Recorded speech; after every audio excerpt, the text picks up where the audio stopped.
we were supposed to. We kind of planned to have a guest. We still might. We still might. I don't know. Why do I have no headroom? Oh, you must have been slouching. Oh. Yep. Was I? Is that possible? Could I have been slouching? Yep. I'm getting a call from Kunkletown, Pennsylvania. There's no way that's real. That's amazing. Well, you answer that call. I'm going to answer the call from Kunkletown. Well, he adjusts my hello. Hello. Hello. With what?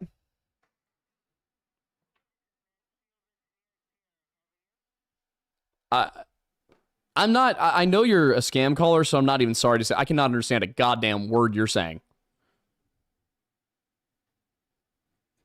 You even gonna admit it? You gonna own up to it? You're gonna be like, yes, I'm a dirty, dirty boy. I'm a little scam call slut.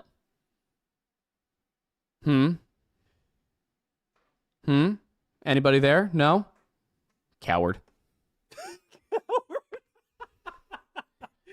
Oh, that's great. Listen, man, I'm getting a call from Kunkletown. For those of you who are not aware of the trials and tribulations he has been going through in terms of scam calls, would you like to elaborate? I literally get like 24 a day. I don't know why. It just out of nowhere. I haven't put my phone number into anything. Yep. I don't know what's going on. I just suddenly I would think that they'd be too busy. What with the conflict? Which one?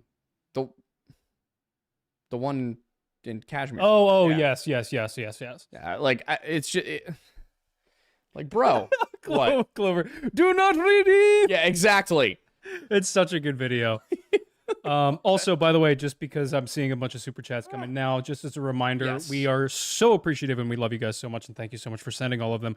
However, due to the fact that we do in fact need to sleep, and it's again another short week, we are only going to answer super chats up until 7:45, or at least Yes. they come in to set up until 7:45. If it comes in before 7:45, it will get answered. If it comes in after, it really depends. Yes, if it's like $100,000 bajillion dollars, then we'll get answer it, obviously. Yeah, but that's that's not encouraging you to spend more money. it's really just like when that happens, we're like, okay, well, we can't not respond to that. Yeah, because- we want to give proper recognition to those who give us that much money. yeah, it's a large lump sum. Yes.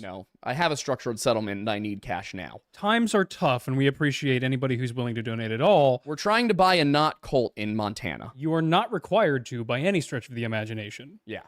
Thank you for doing so, but especially because I saw a chat come in earlier, times are tough for people right now. Yeah, no. If you can't, do not feel guilty about it. It's all good. We'd much rather just be a source of positivity and entertainment for you. That's why we're here. Not monetary stress. You shouldn't Yes. have to pay anything to enjoy what's going on here. Unless monetary stress turns you on. In which case, We're not going to kink shame. exactly. It is less than it. We're 10 minutes in. Nice. Yeah, so also I should probably I realized the thumbnail was probably in bad taste. Was it funny? Yes. Something about there were no survivors over the Backyardigans really tickled me. I saw. Oh, the you they saw all they all version. died? Yeah, You didn't yeah. see there were no survivors? Honestly, better taste, also funnier. Yeah, exactly. Dude, I would watch a dark Backyardigans film. Like a Backyardigans horror film. Somebody has to have made that YouTube video. There's got I'm to be. sure a video there's essay. one out there. Oh, guys, what do you think about us doing BS on a different channel where we literally just come up with random conspiracy theories and then rant about it for an hour? Like the deep, dark truth behind the Backyardigans is actually like it's a representation for the Manson family. Like, makes no sense. Is not real. Honestly, it would be really fun. The thing we could do is we could you guys could give us conspiracy theories. Yes. And then we have to do it. This is essentially us attempting to start making up for not having done any of the donation goals. Yeah. Maybe this is how we start. Yeah, like the kind of the thought process was, I honestly, I would replace this show with that if you guys wanted us to. It's hard enough to figure out what to talk about each and every week. But no, if you guys give us just random conspiracy theory ideas, we could absolutely do a show where we just improv it. Wait, there are some great ones coming in. Oh, God. The moon landing was faked, but they filmed on location. So they filmed on the moon, but they were filming a faked version of the landing. So they did the real landing earlier, and they didn't film it. I like that. So they had to re-film it. I like that. And they flew Stanley Kubrick into the moon to shoot the moon landing. I love it. I'm all in. Into the moon. They shot him into the moon. Directly into the moon. No, I love it. What else do we have here? But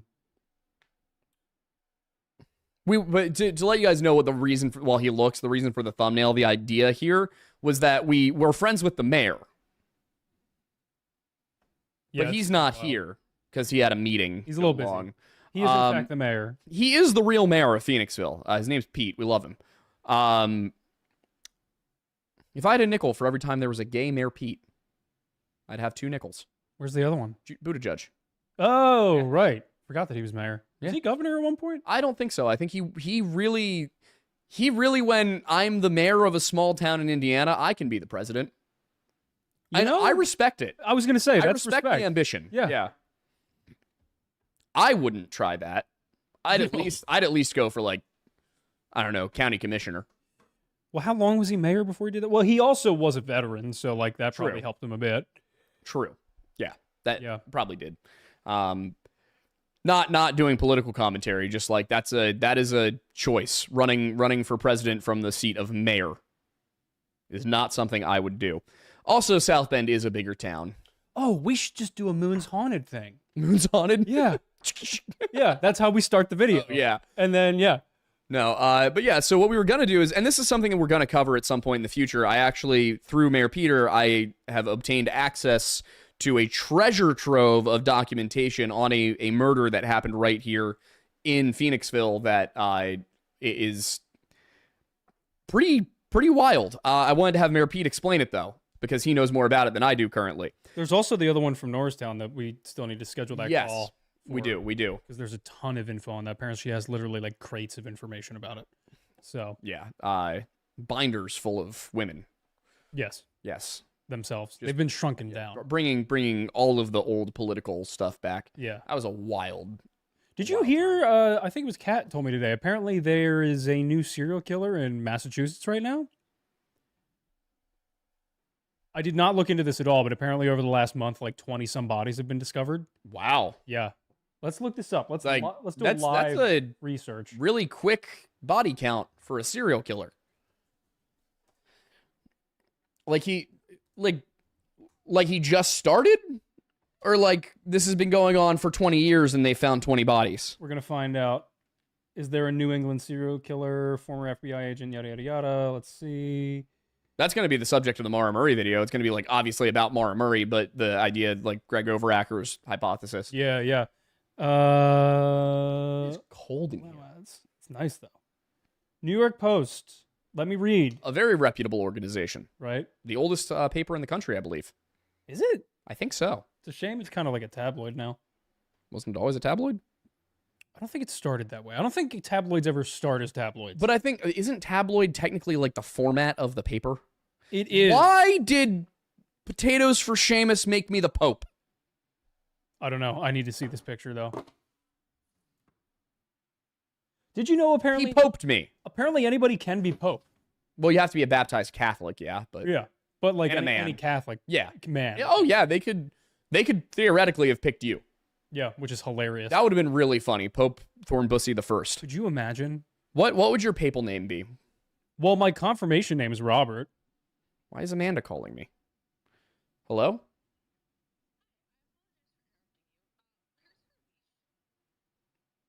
I believe it's sitting on the coffee table next to her crate. Well, I walked her right into her crate.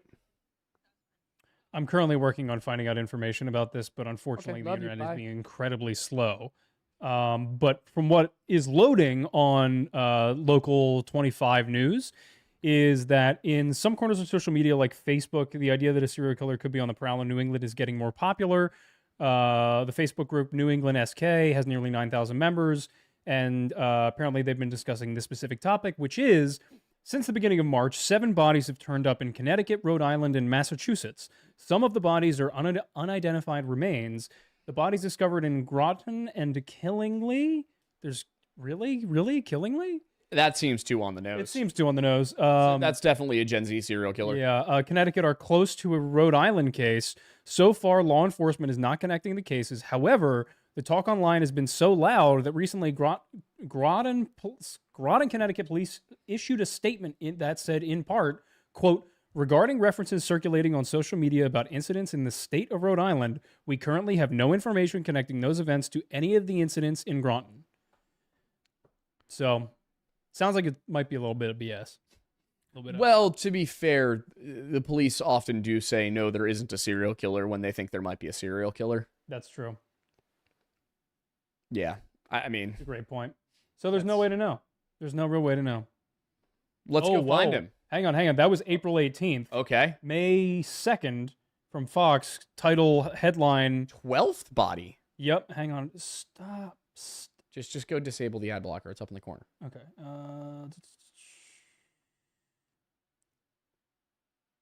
No. You just click on the ad block symbol. Yeah, there you go. Pause on this site. Pause at the bottom. There you go. Okay. Good boy. All right, there we go. All right. New England serial killer fears stoked by 12th body found in 3 months, 2 in the same small town. Authorities in New England found a body behind a school in Massachusetts and are suspecting foul play, adding to the number of people found dead in the region since February. The Bristol County District Attorney's Office said Stephen Myers, 39, was found behind Bristol Plymouth High School in Taunton, Massachusetts, at a construction site early Wednesday morning, according to Boston 25. Officials said Myers was shot one time and was found deceased. Authorities said there isn't a connection between Myers and the school, but in a statement, the Bristol Plymouth High School in Taunton told WPRI there was no threat to students or staff, and the building wasn't placed on lockdown. However, Myers is the 12th body to have been found since February in the New England area, fueling fears online that there could be a serial killer in the area. That's a quick working serial killer if it is. Oh, yeah. On March 25th, a separate body was found in Taunton. The individual was identified as Samuel Stovall, 51, and authorities said his death hasn't been deemed suspicious. New England law enforcement officials have so far denied these deaths are connected with a serial killer. However, in early March, detectives found the body of Paige Fannin, 35, in the Norwalk River in Norwalk, Connecticut, and the body of Megan Meredith, 45, of Springfield, Massachusetts, was found on March 22nd. On March 6th, a human skull was found in a wooded area off Route 3 in Plymouth, Massachusetts, and authorities have not released any further details. When speaking to reporters, Hampton District Attorney Anthony D. Gallooni downplayed concerns that there might be a serial killer. Quote, while online conversation around these incidents continues to grow, we urge the public to be mindful of the role social media can play in spreading fear or misinformation. Unverified claims can compromise active investigations and contribute to a sense of chaos that does not reflect the full picture. I will say, the more I read, I don't know if you're noticing this, but there's one. This sounds like the smiley face killer phenomenon, where like it sounds like the situation in Austin to me. Yes, specifically that, because like it seems like there might be a small pocket that are related, but a lot of the cases don't have like relevant factors. How old was the most recent guy? Most recent guy was on. Hang on. Did it say? Yeah, I'm currently trying to find a date. Does not say a date as far as I can see about when he was found. No, I mean, how old was he? Oh, 39. So they're all like middle-aged. Yeah, like, so that's the thing. When you think about serial killers, and obviously there's some degree of variance to them, but typically serial killers have at least one consistent thing. Here, if they had all been shot once in the head, okay. If they had all been dumped behind a school, okay. If they were all males between 45 and 55, okay. But what I'm hearing is pretty wide range of ages, both sexes, multiple states, multiple manners of death, multiple causes of death, multiple dump locations. That doesn't sound connected to me. No, it doesn't sound connected to me either. The only thing that I could consider potentially connected would be the two women. If you're thinking about serial killers with a profile, because Yeah. they were very similar in age. But one was found in a river and the other wasn't, right?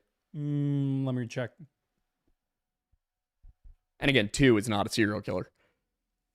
No, definitely not. It may be the start, but Yeah. yeah. Detectives found the body of Paige Fannin, 35, in the Norwalk River, and then Megan Meredith, 45, was found in Springfield, Massachusetts. Yeah, So, I mean that's nothing hard and fast there. yeah. When you like, for example, with Greg Overacker, his theory about, and I don't mean to say that he's ever said this. He's just implied it for legal reasons. His theory regarding Mara Murray and Brianna Maitland, and one other woman, the woman who he actually got caught because of, all 3 of those involved cars, Mm-hmm. young women in cars, like college age women in cars. The one where he got caught, I believe she was found in her car. And that's why he got caught. The other 2 obviously have never been found. Yeah, that makes sense. So that's what I mean. There's usually a through line of some kind. Usually, yeah. Like, I mean, like with Lacrosse, part of the reason that I was so confident in saying this seems like there's a serial killer is that you had, I think it was 6 men when we actually went through and checked things and ruled things out. yeah, it was roughly that. Yeah, it was like 6 men who were between the heights of 5'10" and 6'2", who were conventionally fairly attractive. All but one were single. All of them had been drinking on the same strip of bars. All of them were found in the river. Yeah, like- who all seem to have entered the river in roughly the same in area. roughly the same location. Yeah. That's and across a very specific, discrete number of years, and then it stopped. Yeah. The fact that It stopped once is- and once they put up barriers to make it harder to throw somebody into a river. Yeah. And cameras and lights and everything. So that is why I was like, that seems like a serial killer. Then you look at Austin, for example, and Lady Bird Lake. Yeah, there's a whole bunch of bodies, but there's essentially no through line. And some people are like, well, sometimes there's no through line. It's like sometimes there's, they're not all men and they're not all killed the same way, but there's literally nothing connecting these except location. Yeah. So a number of bodies being found does not a serial killer make. A high crime rate, maybe, Yeah. but it doesn't necessarily imply a serial killer. I do still think there is an element of Lacrosse and also Austin and some of these other smiley face killing scenarios. Not all of them, because there Yeah. are definitely some that are fishy. I really do think there is something to men getting drunk and going to the water either to relieve themselves, or I'd be really curious to see the terrain profile of some of these areas. Because Nashville, Actually, pretty steep embankments. well, that's the thing, but not just the right against the river, but I mean of the town. Yeah. Because my wonder is Riley Strain went uphill. and that's the thing, is Riley's the exception in that scenario. But my wonder is how many of these people were just kind of taking the path of least resistance. So in Lacrosse, it was basically there's no real elevation change between that strip of bars and the water, and you very deliberately know you're going towards the water. I can't think of Pittsburgh was another one that there were a lot of them. Yeah. I mean, I've been to Pittsburgh a few times, and those didn't really match with Path of Least Resistance either. I will say though, and this is entirely anecdotal. Also, we did have somebody reach out whose dad is a Secret Service agent who was in this. I was not able to confirm this, but did reach out, told us that his dad is a Secret Service agent and was at that meeting with the Pittsburgh Police Department and the FBI. And he was like, they think there's a serial killer. And this was, the Pittsburgh. Yeah. Yeah. That's wild. Which I got to be honest, with the Pittsburgh cases, it does seem that way. I can definitely, at the very least, understand why you would suspect that. Yeah. And it's such a big city. Yeah. It's also a weird city. Pittsburgh is laid out weirdly. Yeah. You've been there. Yeah. Right? Yeah. It's if you've never been to Pittsburgh, it is at the confluence of 2 rivers, right? I think it's 3. Monongahela and the Allegheny. I could be wrong. I think it's 3. Is there a third one? I believe so. But basically, the city is built around Fort Pitt, which is actually the spot where I don't know why this one specific camera always, like, for a second has trouble tracking me. Fort Pitt is the fort where they tried to do the smallpox blankets thing. It didn't work because they did not understand germ theory, and they thought you could just, they thought smallpox would just kind of hang out for a while. It didn't. It dies after, like, I think a couple hours outside of the body. Yeah, I think it's just the two, right? Yeah. It's the Monongahela and the Allegheny, and they form the Ohio. Yep. I think that was my confusion. The Ohio, I thought, was the third one. Yep. But yeah, so Pittsburgh, it's pretty flat around Fort Pitt, and then right across the river from that on the one side is just a cliff. And then across the river on the other side is just another, like, kind of level grounded area. So the thing is, there's just so many bridges. It's also, there's a weird rumor that Pittsburgh has, like, the most bridges of any city in the world, and that's just not true. I don't think it's even true in America. I can understand where that comes from. Yeah, it has a lot of bridges, don't get me wrong. But it also includes, like, footbridges over, like, highways. Yeah, which is just, come on, guys. I think Königsberg is up there with, like, the most. Kaliningrad or whatever they call it now. What are you looking at? I don't know. I was just seeing which city does have the most bridges. Might be time to put out a comprehensive on the smiley face killers. Yeah, that'd be good. I think that might be a good Yellowstone one. While we're on. Yeah, we've got to preload some content. You guys, while we're in Yellowstone, you'll be getting a supercut of the Dyatlov Pass videos, including, I think, the Kamar Daban one. We can probably tag on to the end of that. I honestly, like, we can talk about this. I think just the three Dyatlovs, just to have it a really concise Dyatlov story, I think would be good. Yeah, that'd be my opinion. Yeah, that's fine. Kamar in and of itself is its own thing. Yeah. So. Well, I was also going to do Chivrway. I don't know how you pronounce it. It was another one that happened in, like, the 70s that was actually weirder than Kamar Daban. It's kind of between Dyatlov and Kamar Daban. That should be just its own video. Oh, it's going to be. I just haven't gotten around to it. Got it. Yeah, it's not as well documented as the other two. That's fair. Yeah, I was shocked at how well documented those, like, cases actually were. Dyatlov was a lot. Kamar Daban, I had to go looking for that. See, that's the thing. That's why our video on Kamar Daban is so different from everybody else's. Is I went and read Russian language sources. I just had to translate them. Yep. They tell a much different story than the English language media version. That's why we had such a different conclusion. Yeah. Yeah, and a lot of people were like, "Come on, really? Like, the winds making them explode from the inside?" And I'm like, dude, if you have a better idea, because all respect to Wendigoon, I love the guy. I think he's a very intelligent person. From what I could tell, I don't think he used the Russian language stuff. Probably not, no. And while there was a nerve gas facility not too far away, they weren't doing testing in that area. And also, this was one thing about the Russians when it comes to sports, they are extremely meticulous about everything. So this was not just like, this would kind of be like if we were testing nukes during the Iditarod. Like, this was a planned out thing that was not just happening in this one spot. There were people going on hikes all over this area as part of some, like, national event. Well, also the weather patterns of the day would have made, like, chemically induced, physical responses incredibly hard to actually achieve, even if it was an accident. Yeah, I mean, that gas would have been like... Yeah, it would have been dissipated so quickly. You might not have had time to breathe it in. No, definitely not. And that's the thing is, like, there's, like, so my girlfriend Kat, she's a chemical engineer. One of the things that she's had to do in the past is dispersion models. And I talked to her. I was like, hey, so, like, this is what the weather conditions were at the time. This is the location it was. This is the area.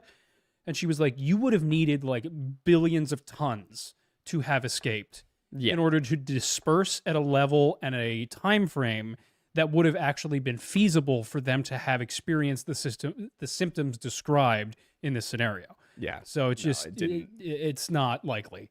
No. Man, that was a weird one. It was a cool one, though. That was one of those ones where I'm sitting there on the phone with him, and we're just kind of like talking back and forth, and we were finally like, oh, wait a minute. Yeah. Well, again, that was the thing. I think the wind was you. Yeah, because I Wind thought was of your idea. I thought of Whale Wars. What? Literally, that is the reason that I thought about the wind, is because I remembered that they used they didn't use it themselves. They got it used upon them, the LRAD system. Yeah. And I know What the hell was hitting the Whale Wars guys with LRAD? the Japanese whaling fleet. And this is like in 2006. Wait, does Japan have like an official whaling fleet? They call them research vessels. I don't know if it's changed, but back in the early 2000s, they had a fleet of whaling ships where they would take whales for research purposes because it was legal to take a certain number of whales for research. Mm-hmm. But the argument by Whale Wars, which was an international like group of activists essentially, is that Weren't they they like throwing grenades at whaling ships? like vinegar bombs. So it was just like glass bottles full See, of it would have been a much cooler show if they were like It would have. out there with like 308 rifles. Like, Yes. The only downside is that they were quite literally like that would have been piracy. Based. Yes, but you know, in terms of Based and Kenway pilled. their ship was called the Steve Irwin, so it would have been a little off-brand. Yeah. Yeah. So, but they used the LRAD on them, and like a number of the people got nauseous on that. So that made me think of like, okay, well, strong like sound and strong like frequencies like that. Is it possible that that could cause physical disruption to the body? So I was like, all right, well, let's look into it. And then it was for me, it was like, hey, maybe it was sound. And then you were like, oh, yeah, that makes sense considering there was a typhoon happening, plus the effect of katabatic winds in coordination with that. Mongolian cyclone. Yeah, Mongolian cyclone, that's it. So, like, yeah, it was just kind of a piecing together. Yeah. It was a true Holmes and Watson, House and Wilson moment. Which is funny because I people talk about the katabatic wind theory with Dyatlov, and it's like that. What drives me nuts about Dyatlov every time I see discourse on it is the people. First of all, the people are like, "Well, it was an avalanche. Disney proved it." It's like I'm not arguing that the avalanche physics from Frozen were exquisite, Yeah. No, they were phenomenal. fantastic, the best. But an avalanche didn't kill them. An avalanche might have driven them out of the tent. And that's the thing is, like, it's pretty clear that that was at least part of what happened. Mm-hmm. But if We have gotten so far from our backyard, by the way, but like I love this show. we've gotten too used to doing a history unhinged. Yeah. But no, in terms of like the result of what happened, if it was the avalanche, they would not have gotten away from that. Yeah, like I think a lot of people are under the impression that like, oh, the avalanche hit them and they were injured, but they managed to stagger their way down. It's like, no. I think, and this is again why I encourage everybody who asks questions about it to watch the series. They left that tent in an orderly fashion.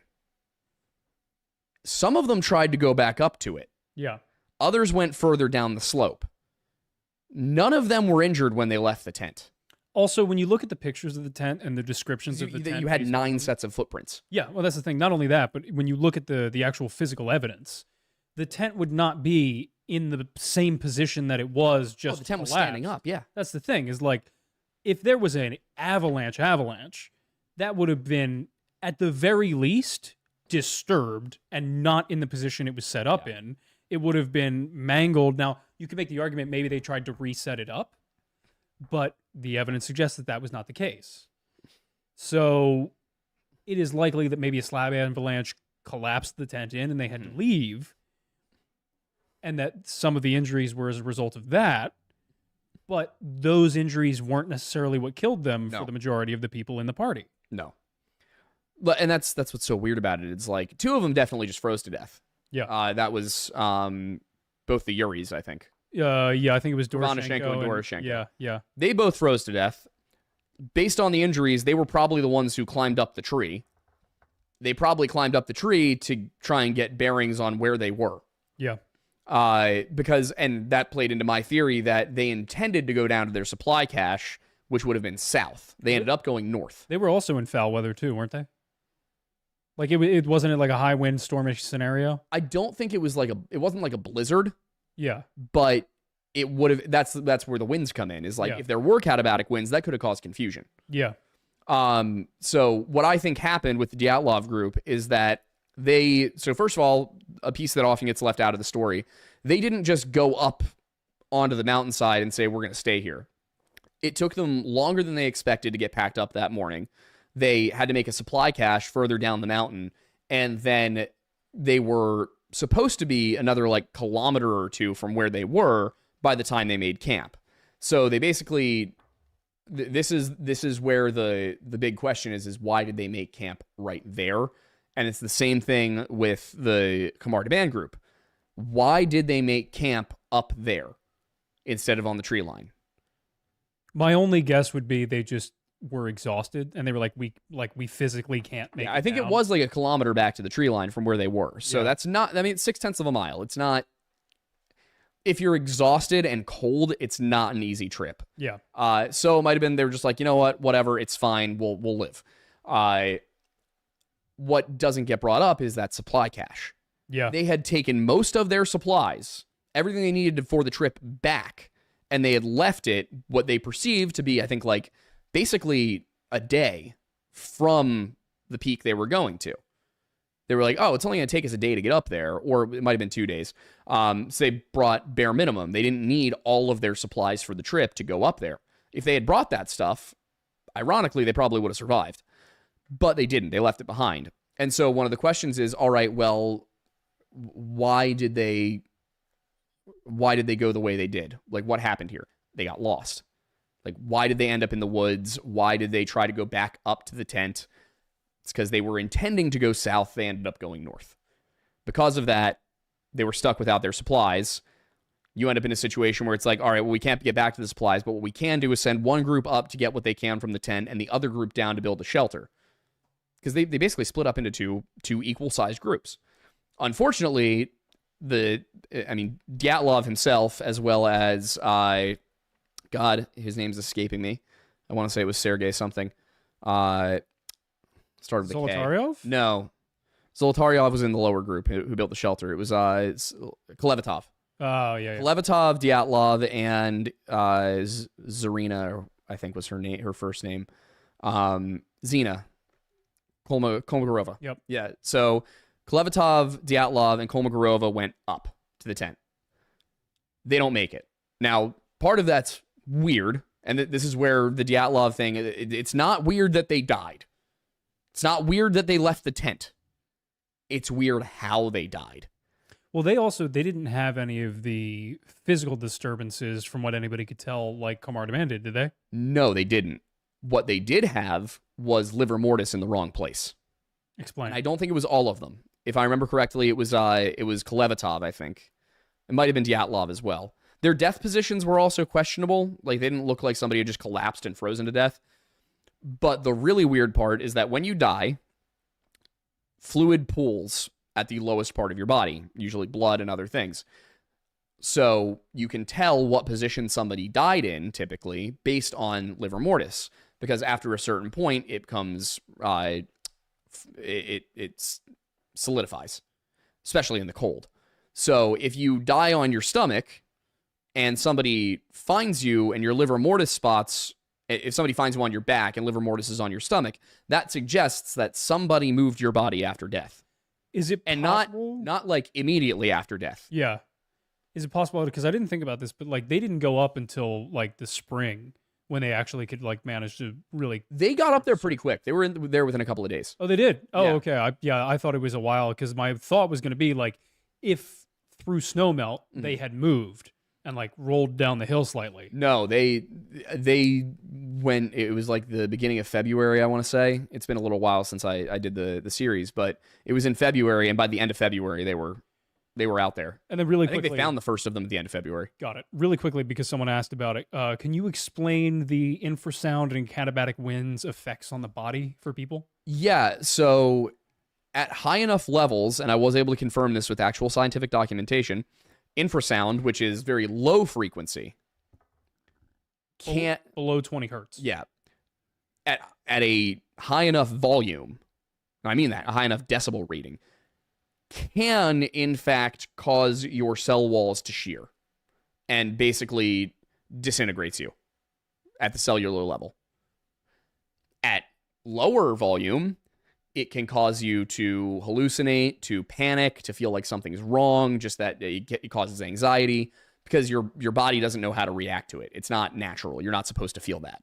So your body kind of freaks out trying to figure out what's going on, and then that can cause you to make stupid decisions, cause panic attacks, basically.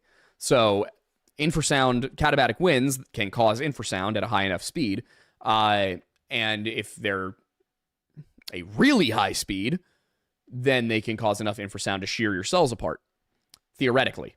Which would I don't think this has ever actually been proven to have happened. Yeah. But if you look at what happened to the Khamar Devan group, they were like bleeding. Their bodies basically, they had internal bleeding. They had they had tissue damage that in multiple of their organs, right? multiple organs, in their muscles that they attributed to starvation, but they were eating a perfectly normal amount of calories per day. This was not. They weren't starving by any stretch. Yeah, and they had packed well. They had prepared well for the trip. yeah, and part of the reason that became the foremost opinion was that the guy who actually wrote the report on the case did not like what was her name? The troop leader. Yeah, her first name started with an L. Let me look up. It was like LK, I think, were the initials. Right. She wasn't Kolmogorova, was he? Was No, she? No. But yeah, so she was the guy who wrote the report was not a fan of her.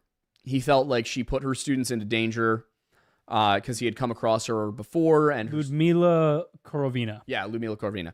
So he had run into her before. He felt like she wasn't doing things properly.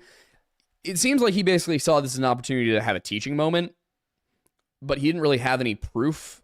And man, I am forgetting all of these names. What was the girl who lives name? That was Something Yuroshenko, I think. Valentina Otoshenko. Yudashenko, yeah. Yudashenko. Valentina. She didn't mention anything about starving later on. Yeah. Because her story when she was interviewed, like 30 In like years 2014, later, yeah. she gave a much different Yeah.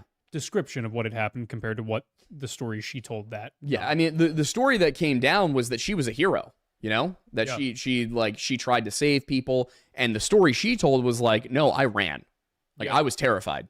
I only lived because somebody told me run. Yeah.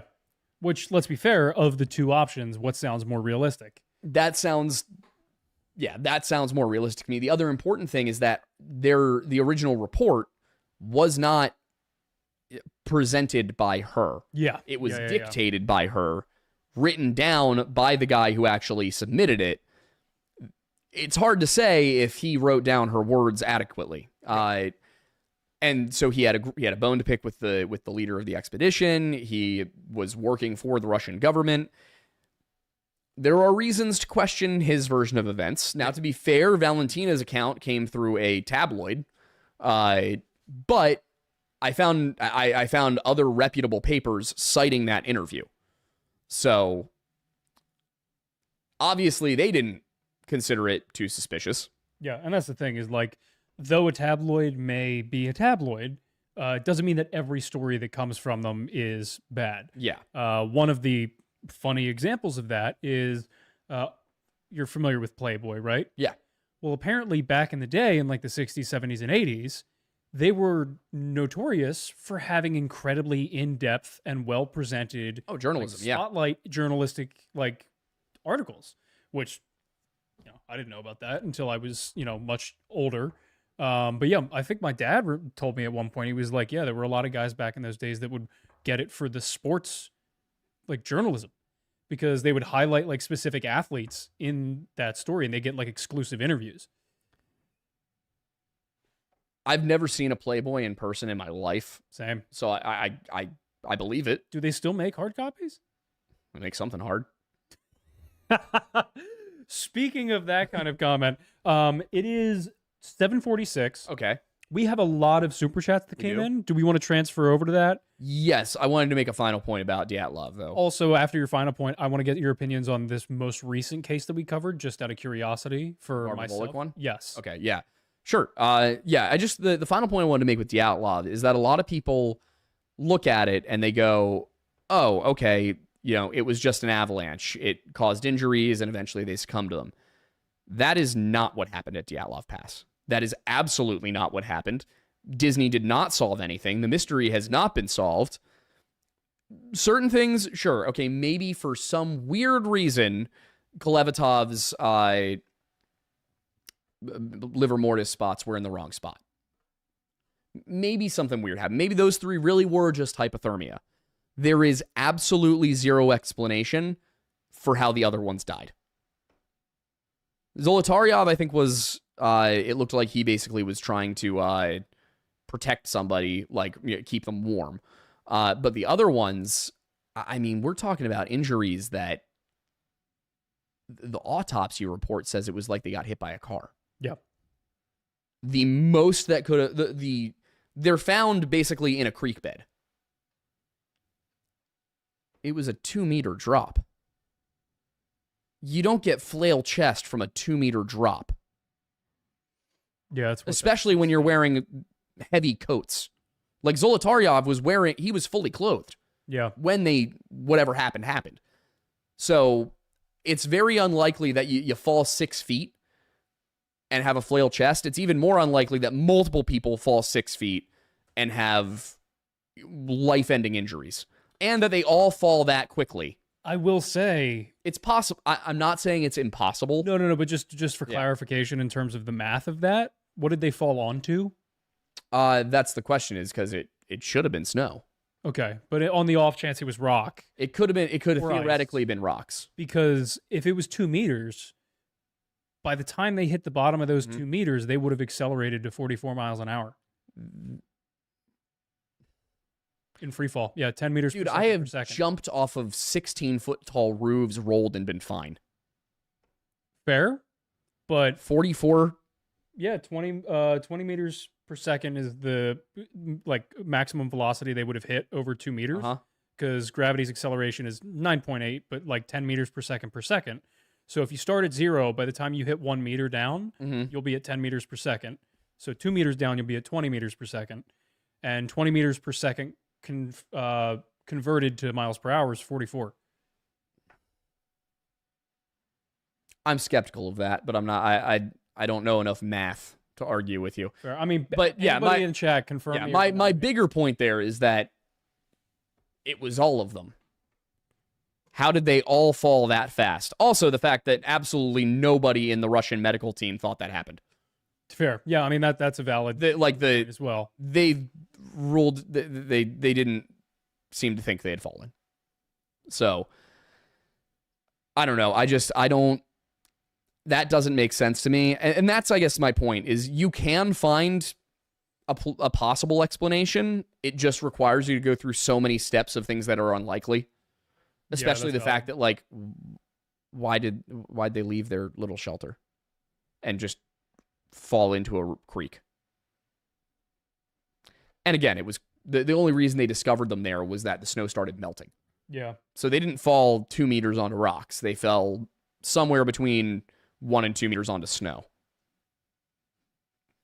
So it just bugs me. But yeah, the point I'm making there is Dyatlov, something weird happened there. And it's really hard to say what it was. But what did you want to ask about Barbara Bullock? So really, I just wanted to kind of get your general thoughts on the case. I know it was a relatively short one in terms It was of really coverage. frustrating. Yeah. That was so frustrating because I was so excited to look into it. And I got all my sources together and it was just very little coverage. Yeah. So I guess in that regard, be considering that we didn't talk about the previous one either because we didn't have show last week. Oh, yeah. What were your thoughts on Barbara? And what were your thoughts on what were the names of the guys again? It was Jim, Tom Young and Keith Reinhardt. Tom Young, and Keith Reinhardt. So yeah, just quick, curious, brief summarizations of your thoughts beyond what were provided in the Friday videos. So in the Barbara Bullock case, I got the feeling, reading through all of the statements from the police, that they felt Jim was responsible. Okay, tell me why. Everything, after a certain point in the case, everything was about finding those two men who were also on the trail that day.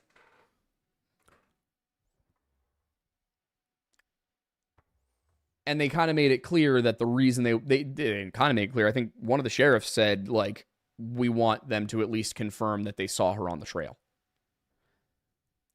The police were very clear. They had no evidence Jim was responsible. They had, he had cooperated fully from California. He had gone back to California. But every bit of work they were doing after a certain point was about finding those two men.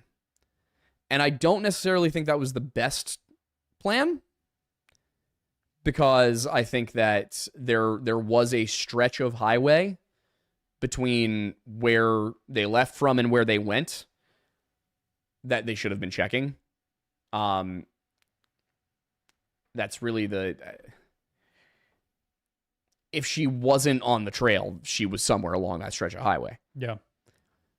I don't know what Jim's motivation would have been. I think there are a number of possibilities. Maybe he made a move and she threatened to tell his wife. There's a reason in the script. If you look at the script, I used Jim's full name. I didn't use Jim's full name in the video. I kept calling him Jim. I couldn't find him online at all either. Yeah, that doesn't surprise me. Yeah. I didn't use Jim's full name in the video, partially for moral reasons, partially for legal reasons. This guy's probably still alive. It seemed very much like the police suspected him. And based on the story he told, I also kind of suspect him. According to him, he went up and down this trail in an hour and a half. It's a 2.5 hour trail. Mm-hmm.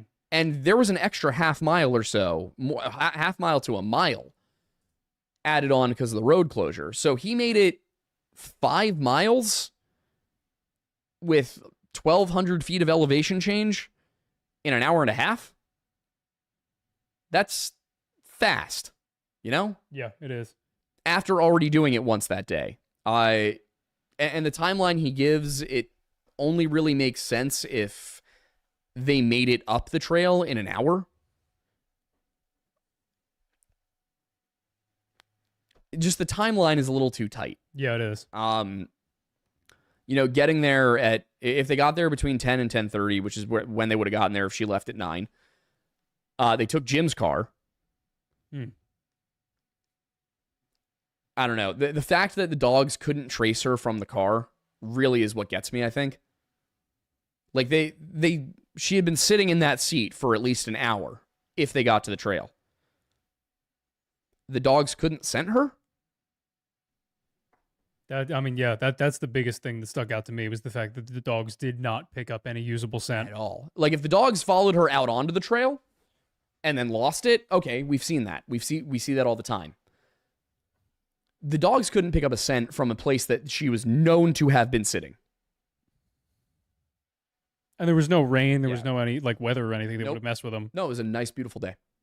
Also, the story, I turned around for 20 or 30 seconds and she was gone. Where'd she go? Great question. They looked all over the place. They had the DHS was involved. They had FLIR. They had dog teams. They searched both sides of the trail. Unless she intentionally disappeared, it doesn't make any sense that she disappeared. And also, she was, I don't think it made it into the video, but she didn't go off trail. Carl was very clear about that. No, that wasn't the video. It was? Okay, yeah. That, yeah. Carl was very clear that she did not go off trail. She was terrified of going off. She loved hiking, was terrified of getting lost in the woods. So if she went off trail, there must have been a damn good reason for it. I don't know. The whole thing seems fishy. The most likely outcome to me in that case, considering everything, is foul play. And unfortunately, if it was the perfect crime. Because even if you suspect Jim, there's no proving he did anything Yeah. because it's so remote out there in western Montana. This is the Idaho border. There's just miles upon miles upon miles of wilderness. My guess is one day somebody will find that revolver.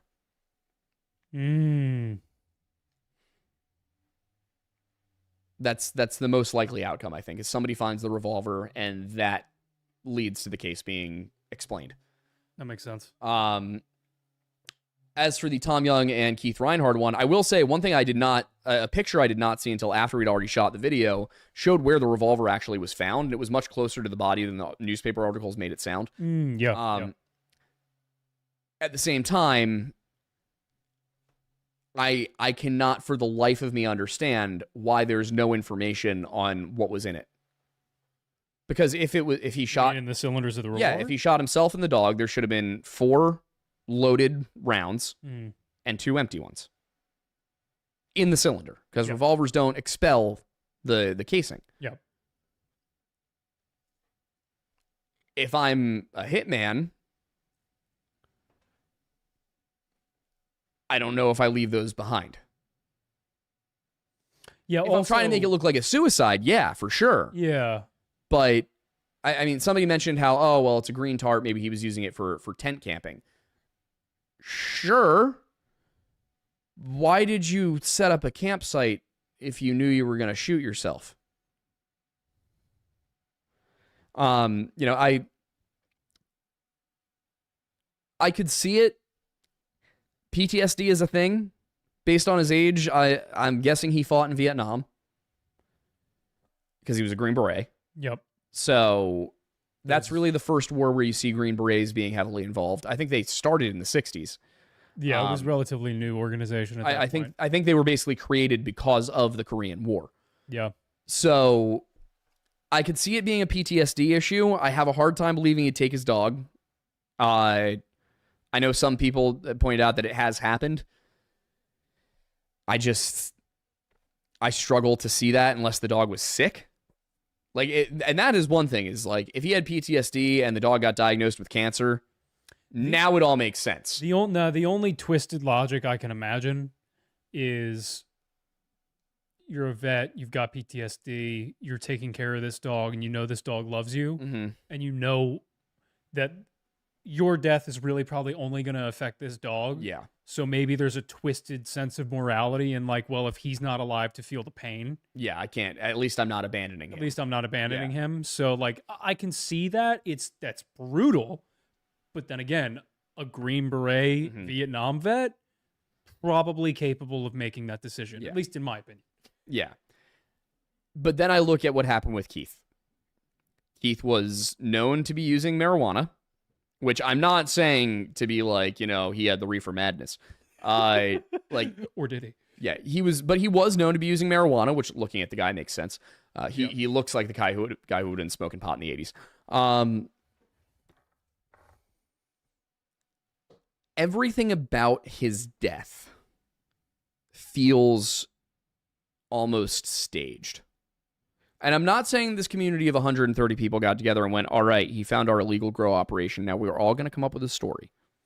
Yeah, because if anything, he would have been like, thank God, how can I pitch in? Yeah.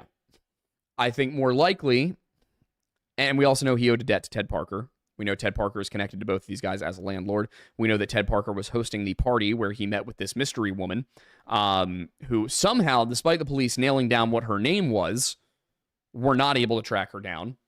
Which to me suggests the police weren't trying very hard. Yeah, which then suggests, is this a scenario in which maybe the police were familiar with certain elements of this situation? Yeah, we're talking about Colorado in the 1980s. It would not be out of the question for there to be illegal grow operations all over the place. Would not be the first time in Colorado specific elements of the law enforcement did not intend to investigate something for a certain reason. Yeah. So when you look at what happened with Keith, there's this weird cryptic message in this book he's writing where he says that he understood Tom Young's motivations. You look at how Tom died, you look at where Tom died. I almost wonder if Keith did not go up that specific mountain, I wonder if he went up a different mountain. Because Ted's like, oh no, he was determined to climb that specific mountain. And then other people who talked to him that day were like, he just kind of wanted to go for a hike. He didn't specify which mountain. So what I see when I look at that is search and rescue worked very hard. The police in a search and rescue capacity worked very hard. The police in a homicide investigation capacity did not work at all. They were like, well, he talked to a woman named Greta or Gretchen. We don't know who she was. Well, somebody did, because that group of people came in from Denver, which means they weren't locals, and they rented out Ted Parker's space to host a party. Ted Parker knows somebody in that group. Somebody in that group knows Greta or Gretchen. How did you not track her down? That doesn't make any sense to me. So yeah, with that, the fact that he owed a lot of money for the time to Ted, for what I cannot imagine that rent for that shop was that much. No, I mean, at least at the very least, it should not have been. So, I mean, he owed him, I think it was like $2,700 in today's money. For what period of time? He had been there for 2 months. Yeah, so that would have been what? That was the most recent check he cashed, too. Or that was the most recent check in his ledger. That's a lot. Even for back... that's... Well, and that was the question I had, is it's not that it's a ton of money. It's a decent amount of money to be writing as a check after you've been there for 2 months. What are you doing? I'm doing an inflation calculator. No, it was $2,700 in today's money. Oh, in today's money. Yeah. Oh, okay. I was gonna say. No, that's why I said it's not that it was a ton. Like, I could see $1,000's worth of that going to rent for the shop. Maybe $1,500. Seemed like a lot considering the area. Well, now that I know that that's in modern money, yeah, it doesn't surprise me that much, to be completely honest with you. What I don't understand is, what was he buying that he didn't have the cash on hand for, even though he had the money? They weren't that far outside of Denver. If he needed to go into Denver to get money, he could have done it. We know what his financial situation was. We know he was secure. He was able to take a 3-month sabbatical from work. What was his job again? He was a sports journalist. Right. For a small town paper. Yeah, so you're not going to make a ton of money doing that. But... No. But my question is, he couldn't have money wired to Denver? He couldn't go into Denver and stop by maybe he had a branch of his bank, depending on who he banked with. But there should, like, if he was having phone calls with his wife frequently, he should have been able to be like, hey, I need you to wire me some money. I'll go pick it up in Denver. Yeah. Why did he take out $1,000 to $2,000 worth of today's money in debt? What was he buying that was so urgent? Yeah. Because again, that's the thing, is like, in a small town like that, I'm struggling to figure out what it would have been that at no point in that 2 months could he have driven to Denver. It seems like something immediate. Yeah, the only thing I can think of is pride at that point. And that's not a good solution in my mind. But pride to borrow money? Oh, yeah. To not borrow money specifically? But he did borrow money. Yeah, see, that's weird. And that's the thing, is like it. He preferred to borrow money over making a 30-minute drive to Denver? And he preferred to borrow that much money? Yeah, it doesn't make any sense at all. Especially if he's having consistent contact with his wife. Because, like, it's not... Yeah, also, she was supposed to be visiting 3 days after he disappeared. Yeah. Yeah, no, none of that makes any sense at all. Yeah, so he wrote a check. And that's the other thing. And if he had the money, which he wrote a check, which means he had the money. He had taken off from work, which means he had the money. And this is what I keep coming back to, is he could have gone into Denver to get cash. What was he buying that he couldn't write a check for in Silver Plume? Only one thing that really makes sense. Yeah, only pot or hash. At least in I mean, if unless you got harder drugs, but that's you go to your buddy Ted and you're like, hey, I need to find a way to make this purchase legit.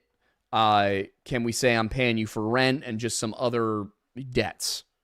And Ted's like, sure. I'll front you the cash or whatever.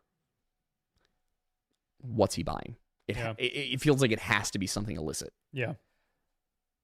What? I don't know. I mean, that would be a lot of money to spend on weed in Colorado in the 80s. It would, but if he's throwing all these parties, or at least attending all these parties. Yeah, he's attending. Yeah. And that's the other thing is the party moved into his place, and this is the night before he went missing.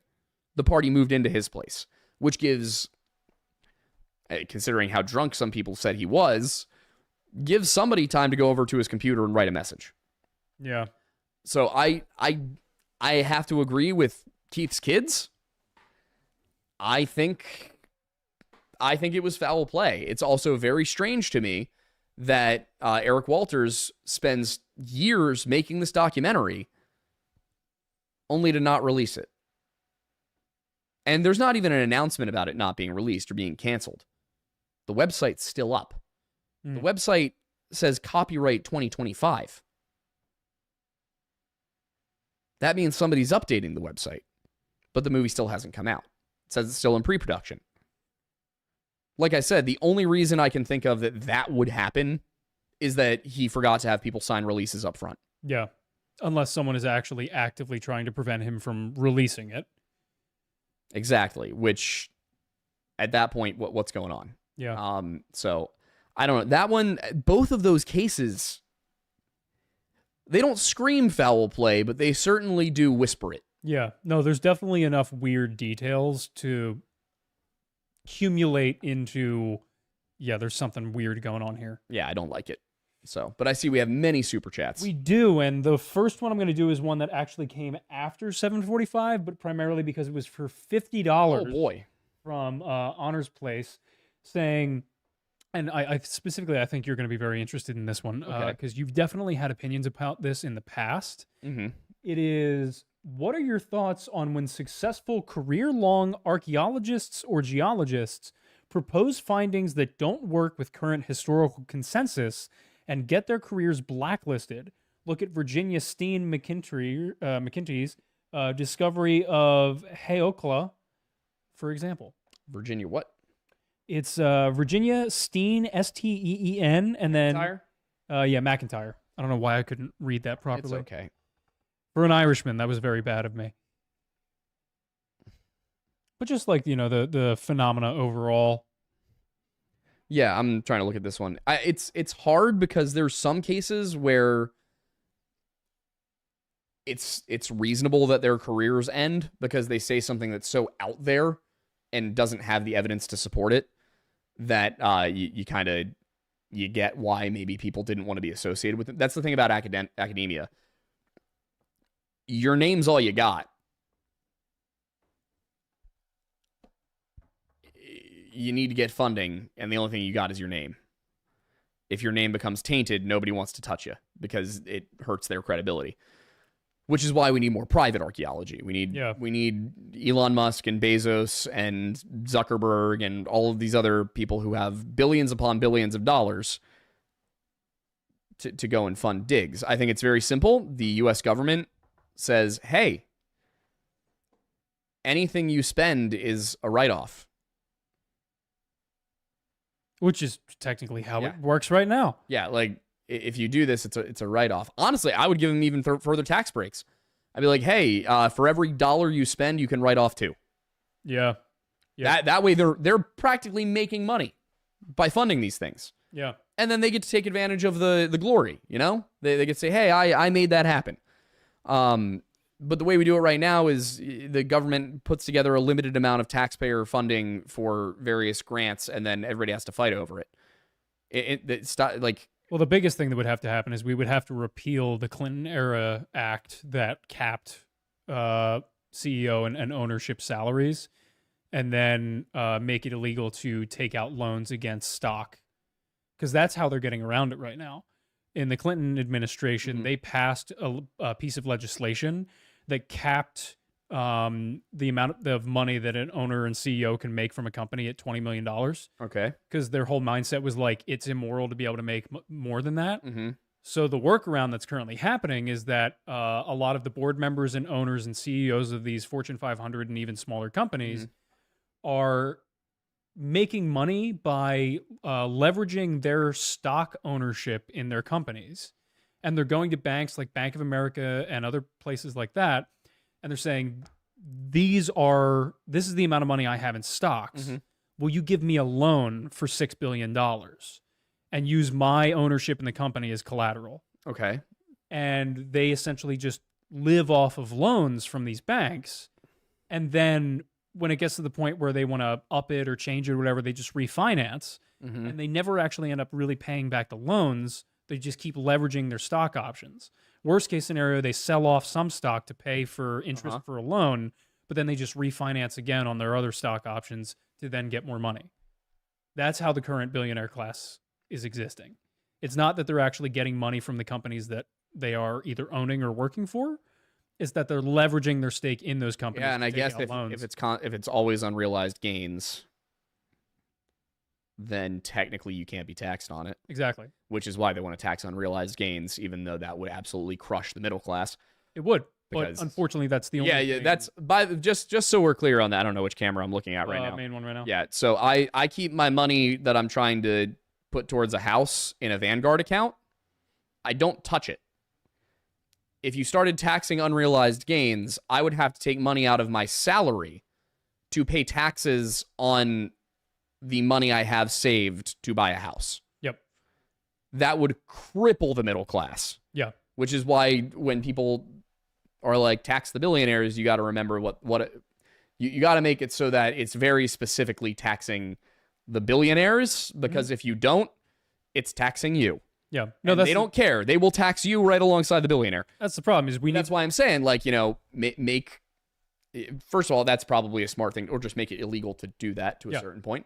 I don't know how you would handle that. That's not my job. But my point is, instead of making it, profitable to cheat, make it profitable to contribute. Yeah. Yeah, it's all about incentives. That's all it is. Yeah. So, make it so that it's not about working around it. It's saying, oh, well, if I spend this money, I get to keep other money. Cool. Like that. I would take that deal. Yeah. If you told me, hey, if you invest $1,000 in this dig, you can write off $2,000. I'm doing it. Yeah. I'm doing that in a heartbeat. And we're small business owners. Yeah. We're not drowning in cash here, obviously. This is ramshackle. Yeah. It works for the vibe. It works for the vibe. Yeah. But these tables are surprisingly sturdy, actually. Good job with that. Thank you. You're a very handy man. I do my best. What was I saying? We were talking specifically about the archaeologists and stuff. Yeah. So there are certain circumstances, though, where that's definitely something that's happened with the KT boundary, for example. I think it was the Alvarez. It was Alvarez et al., if I'm remembering correctly. Basically, we didn't know what killed the dinosaurs. And then I think it was a father and son geology team or paleontology team discovered a layer of black soot at a certain point in the strata of the Earth. And they went, that's weird. What would leave that? And they calculated back to when it was. And interestingly enough, there's no dinosaurs after that soot layer. A lot of dinosaurs before that soot layer. No dinosaurs after that soot layer. And they went, hey, we think that a giant asteroid or a meteor hit the planet and plunged it into a nuclear winter. I think they said that in the 70s. The community laughed them out of everything. They were like, are you insane? Of course not. That didn't happen. It was something else. Like, what are you talking about? We would have a crater. The crater's in the Yucatan. In the ocean. They were right. Yep. And this was not accepted until the 90s. Yeah. The 90s, I believe, are when you actually get people being like, oh yeah, an asteroid killed the dinosaurs. Something we all know now. Yep. Was fringe 50 years ago. Which is nuts. Well, that reminds me also of the story of there's a great, I think it's Veritasium who did the video on it. Great story about the guy who made the blue LED. Okay. Are you aware of anything of this story? No. So apparently So I'm looking up a specific person to. You're good. For this. So apparently we've had LED technology for quite a while, like several decades. The problem is that for a large portion of the history of LEDs, they only had green and red. So they were really only useful in niche circumstances where you could use green and red. Okay. Because the problem was that without blue in that spectrum, you couldn't make white. Okay. Because if you're not aware, with light, all colors equal white. The opposite is true for paint. All colors equals black in paint with pigments, but with white, you need every color in the spectrum in order to get white light. Okay. So for decades, they only had green and red. And Mormonism, you need sin to get black. horrible. Anyway, so for decades, people were trying to figure out how to make the blue LED. It was considered near impossible, if not impossible. The main problem primarily was they understood certain elements that would allow them to get it to emit blue, but it was nowhere near strong enough. Okay. It was just really weak. It wouldn't work. And there was this one guy from a company in Japan who was, I would love one if you're getting one. Yes, please. Surprise me. But there was this one guy from a company in Japan who was working on R&D for it. And I'm going to give a really, really brief version of this story. So I suggest you watch the Veritasium video on it. But essentially, Pearson Ranch sponsor us. yeah, please. We love these. We love your We've had meat so sticks. many of them. I have a meat bucket full of meat sticks.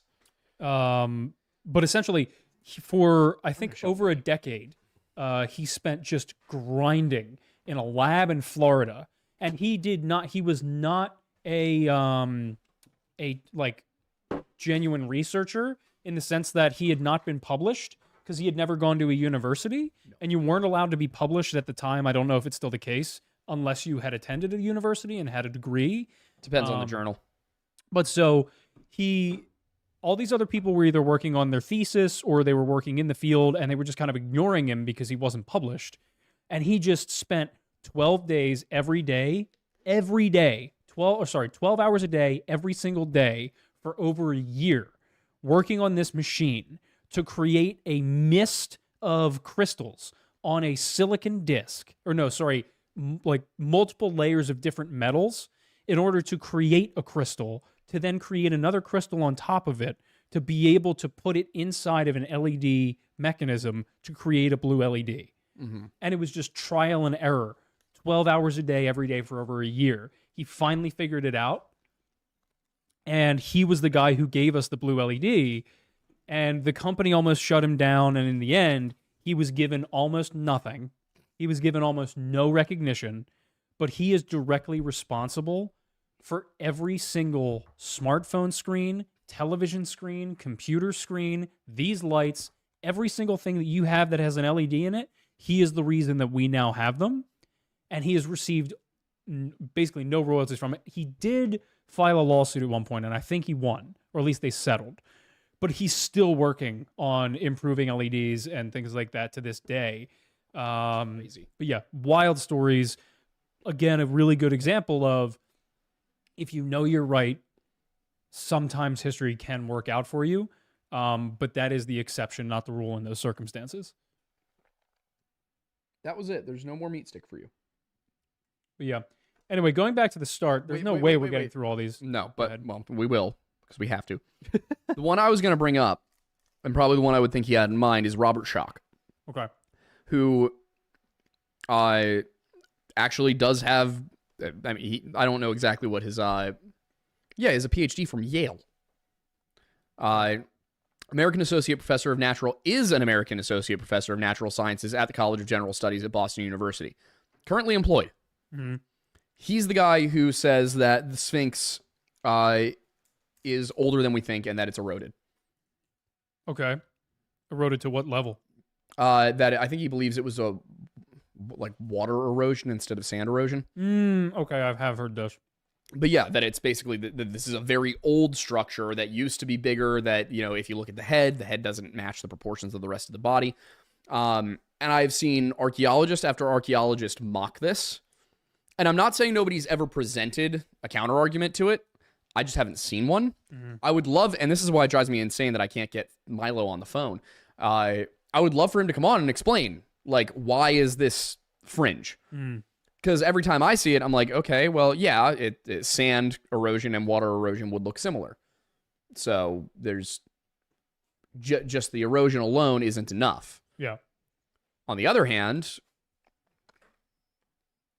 I have yet to see an explanation of why he has to be wrong, other than it doesn't track with current Egyptology. And Egyptology is a weird field. Like, Egyptology, compared to everything else, you're not allowed to question it. Egyptologists are really intense. Should we be doing a video about the weird cultiness of Egyptology?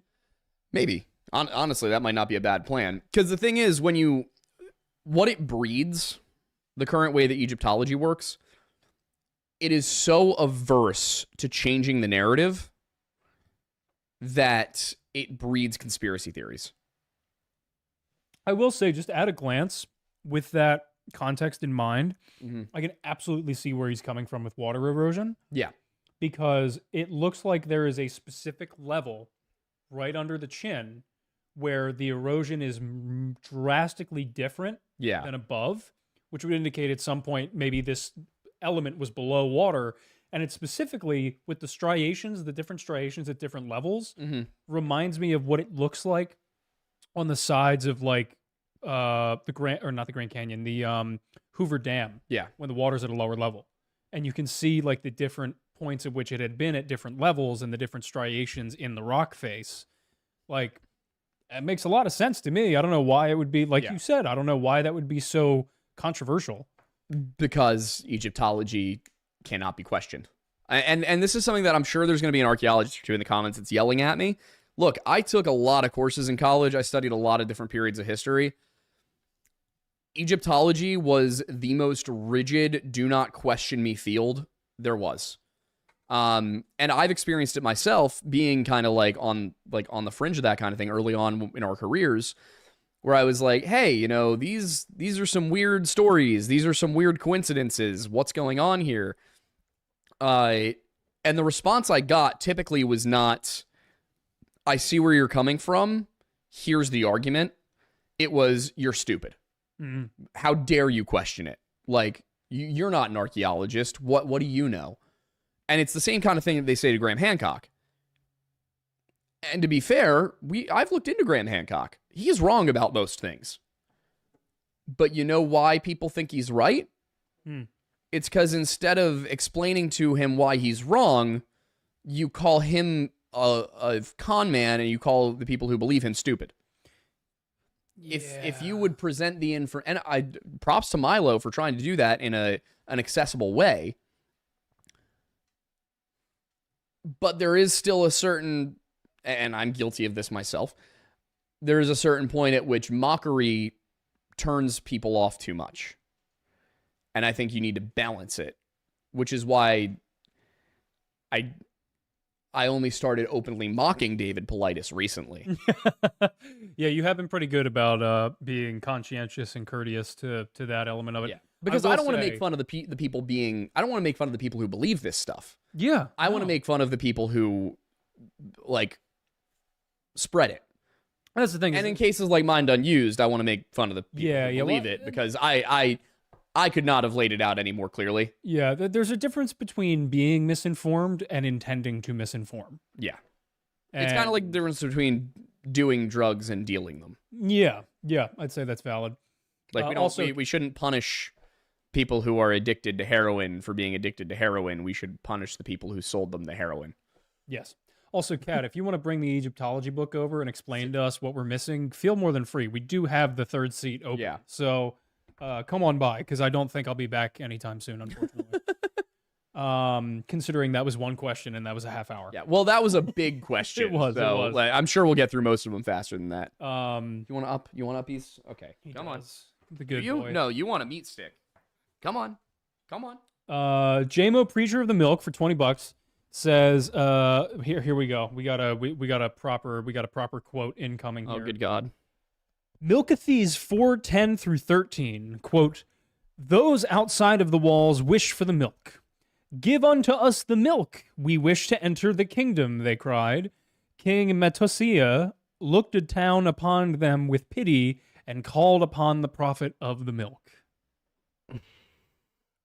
Are we getting a milk Bible now?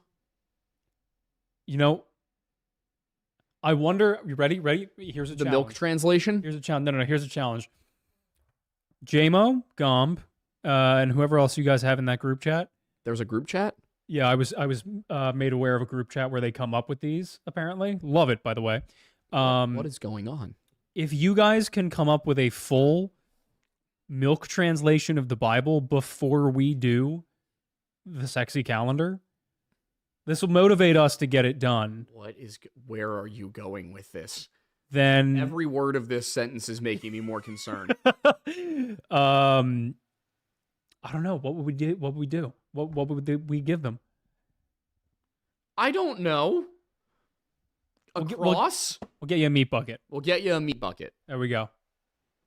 And milk to dip your meat sticks in. And you were concerned about me. I'm talking about a questionable culinary choice. Yeah, that's valid. How do you feel about milk and pizza? Huh? Consuming milk while eating pizza. That feels odd to me for reasons I can't totally articulate. What about pasta and milk? Weird because I like a lot of cream-based pasta sauces.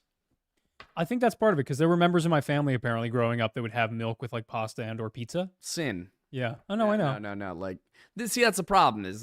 You're already getting your dairy. You don't need to pair a dairy with a dairy. Big strong. Yeah, I suppose. Oh yeah, we have a lot of anecdotal evidence that giving your children milk while they are growing, young lads and lasses, is effective. Because all of us short members here at the lodge did not consume milk while growing, and all of our friends who are 6 foot and above mainlined that. They were some milky boys. Yeah, from the very beginning. Very anecdotal, but there's a trend, a correlation here. Hi, buddy. You're so good. I did see. Hey, Bubba. What a guy. It's a big golden shiny with a red gem on the cover, and it was the biggest deal. Oh yeah. I remember seeing those cats talking about the Scholastic Book Fair Egyptology book. Yeah. We gotta get our hands on that one. All right. Anyway, A7XM Shadows 19 for $9.99 says, "My brothers, I hath bad news. Oh no. I got fired from my forklift job and now worry about finance, so I discontinue my Patreon. I pray I find something better, but my hopes are not the best these days."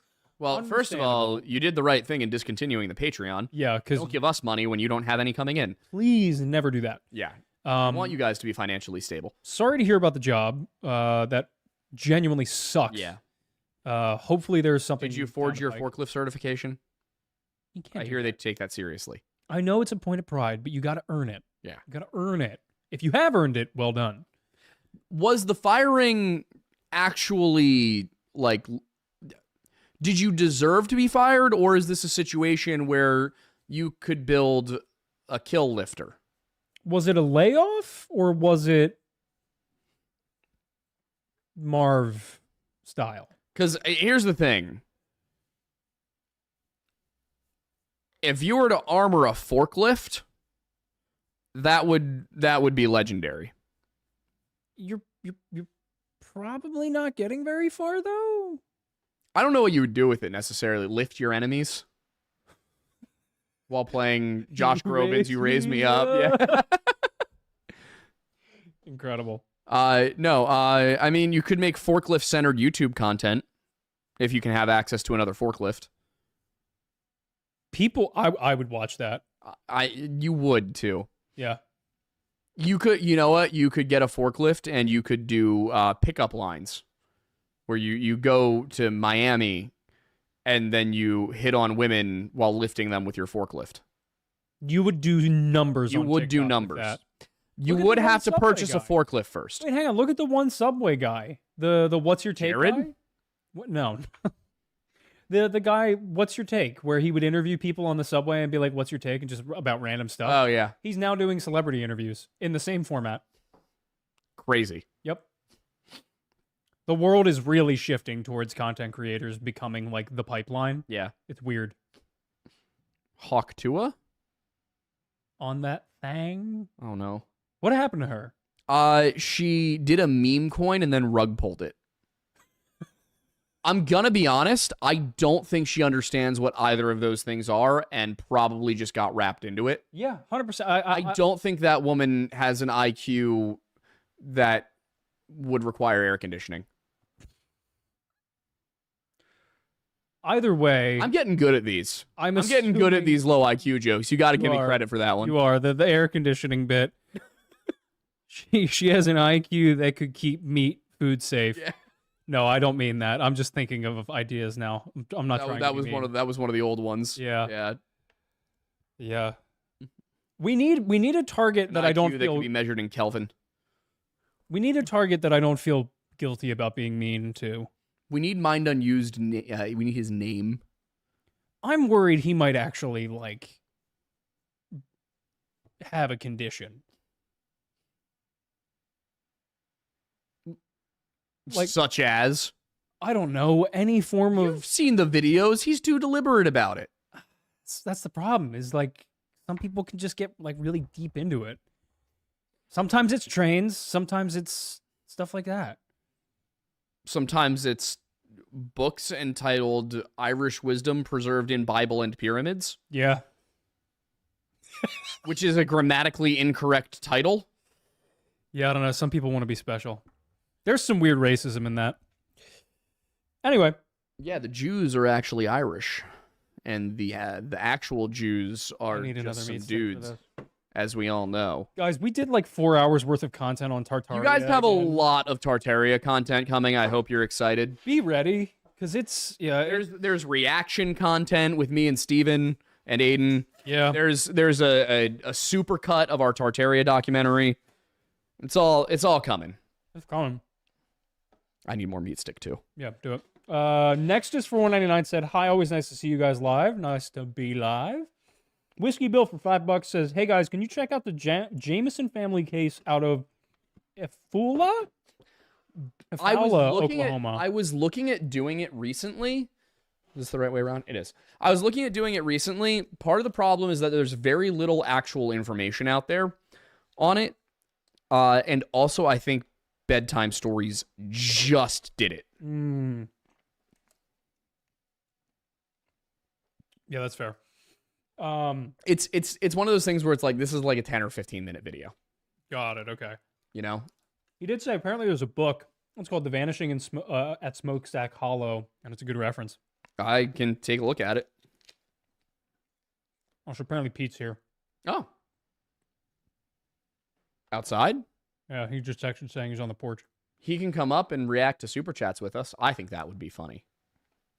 You want to let him in? How did you manage to get yourself hit in the eye with a meat stick? Have you seen the boy? That's fair. I'll be right back with the mayor.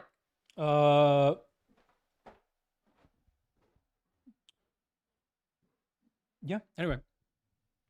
Yeah, that's one of the biggest problems that we've been running into with a variety of different topics that we've been looking into discussing is there is frequently not a lot of information on some of these things that makes it hard to make a normal length video, at least what is normal for us, of like roughly 45 minutes. And it's definitely been difficult in the last few months because there will be topics that Mattis will go into in terms of research for a day or two, and then kind of get to the bottom and get to the realization that like, oh, there isn't enough here for a viable video. And then we have to kind of like scramble and figure out what exactly we're going to do. I will move Les Meat Sticks. Okay, cool. Anyway, next from Pseudo Legend for $10 says, "Your resident dino nerd is here to call you lads goofy goobers. All hail Milkosaurus Matthias." I really hope they sponsor us so we can keep eating these all the time. Me too, yeah. Be great. Waffles Cowpig, amazing name, for $20 says, "Hello, great lore lads and lodge friends. I bring forth a question about the recent whistleblowing about the Buffalo public school system from Rich, Yeah. and the Unsubcast or podcast, and wanted the lodge to weigh in. Thanks again, guys." We reached out to Eli about getting in touch with Angry Cops. He said he would get us in touch with Angry Cops, but much like us, Eli is a supremely disorganized person. And very busy. And very busy. That was not a dig. That was just like, that's kind of a thing with YouTubers. Yeah. So I think we just need to remind him about that. I don't have a ton of thoughts on it. I honestly haven't had time to dig into it too much. We've been working on so many things. I'm going to try and find time to watch the episode this week so that I can have an opinion. From what I understand, though, it's not looking good. Mm-mm. No, I listened to their first one while I was doing work on the car. And, or no, what was I working on? I was working on something. I don't know why I said car. I haven't worked on the car in ages. Yeah, it seems brutal. Oh no, I was in the car on the way to the dentist. That's why. Anyway, unimportant. Good job. Yeah. I mean, I think it'd be very much worth us looking into in terms of getting them on the show to discuss it. Yeah. And seeing what kind of digging we might be able to do, because it's bad. Yeah. My main thing was like, hey, let us just offer you our platform. You know, we got subscribers. Let us show your work to them. Mm-hmm. Nick seems pretty sure that he has received enough evidence that if this goes to trial, he'll bury him.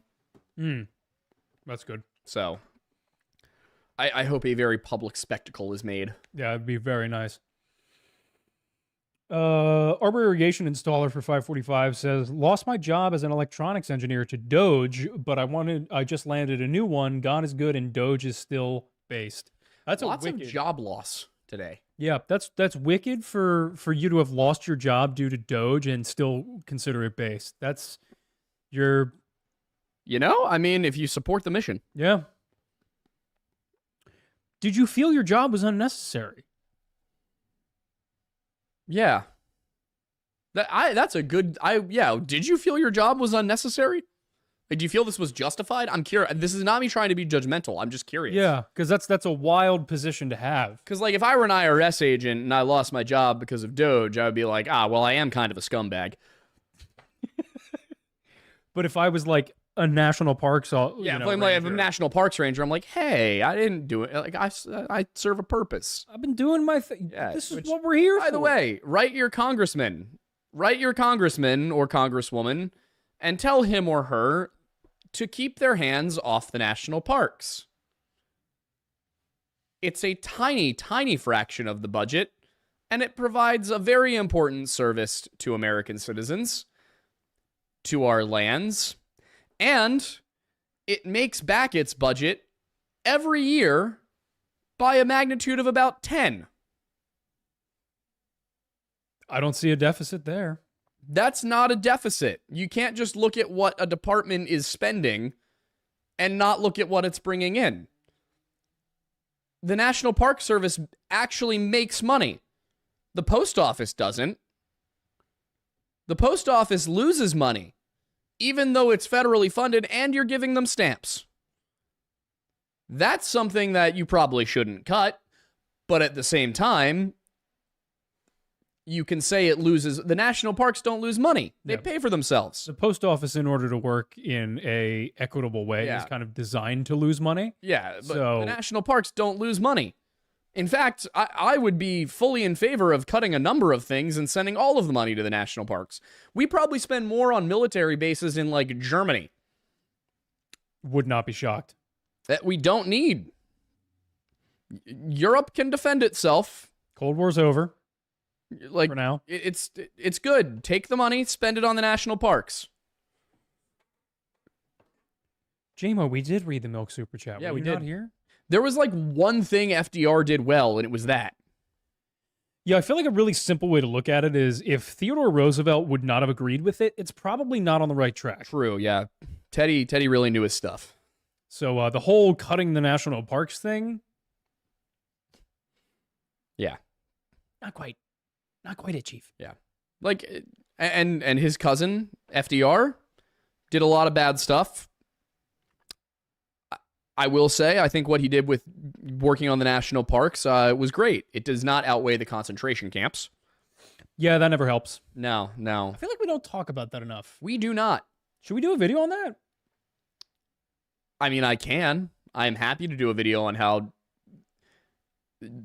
Franklin Delano Roosevelt literally put American citizens into concentration camps and is routinely referenced in high school classrooms as the best president of all time.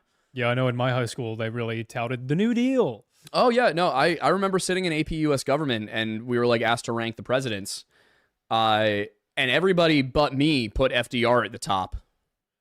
I had him near the bottom and I got made fun of and I was like, he was literally Hitler. Yeah, He was literally Hitler. Yeah, why don't we do a video on that? 'Cause Okay. I think that should be done. Also, Diabolical moves from Kanye West lately, but that's a whole different story. that is for a different. If we go back Deeply unfortunate. The melody slaps. Wait, what? Have you heard the new Kanye West song? No, I just heard the news. Unfortunately, the melody slaps. The lyrics do not. This is Deeply unfortunate situation. this is the only reason this is one of the main reasons I should say that we need to be on Pop Culture Crisis more frequently because we need an actual proper show to talk about this. You forget that he is a musical genius. He's unfortunately also batshit insane. Yeah, he is going full schizo. Yeah. Schizo. The refrain of that song, the three words that are repeated by the chorus in the back. First of all, who the hell did he have in the studio for this? Hang on. Who were the session musicians? Imagine if he and Kendrick ever got into a beef. I think someone would actually die. Yeah. It's really incredible that Kanye is out there making songs called what the new song is called, and people still hate Drake more than him. Oh, Like, how bad do you gotta be? That everybody's like, Kanye does something, everybody's like, that's just Kanye. And Drake, they're just like, you piece of shit. I don't listen to rap. This is not my domain. I don't care. Green Day said the N-word in a song in 2011 and nobody noticed. Yeah, they said a lot of stuff in their Yeah. even like junior and senior albums. Yeah. Like American Idiot, the song itself Oh, yeah. has the F slur in it. It's not the only one. Yeah. Yeah. No, there's several songs. Great album. Yeah. So Phenomenal album. 21st Century Breakdown also. Oh, great album. phenomenal. That's the one where they use the N-word. Yeah. Which song?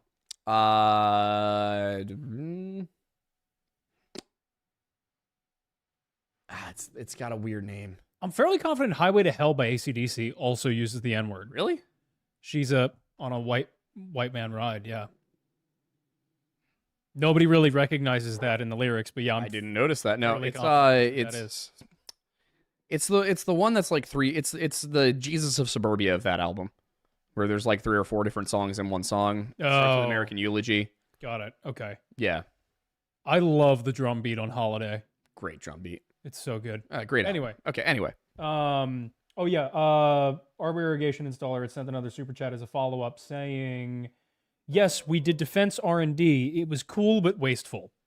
I feel like that doesn't feel wasteful. no to me. defense R&D is about the best R&D you could probably That have. seems important. That's like the one thing we do better than everybody else. No. What were you It's doing? been very funny watching China like comment on the India-Pakistan thing and being like, our jets are so strong, they shot down the Rafale. Meanwhile, not a single legitimate source anywhere has confirmed that a J-10C shot anything down. Yep. And it was if anything shot anything down, it was their air to ground or ground to air missiles. Also, Arbor, without getting into classified stuff, No.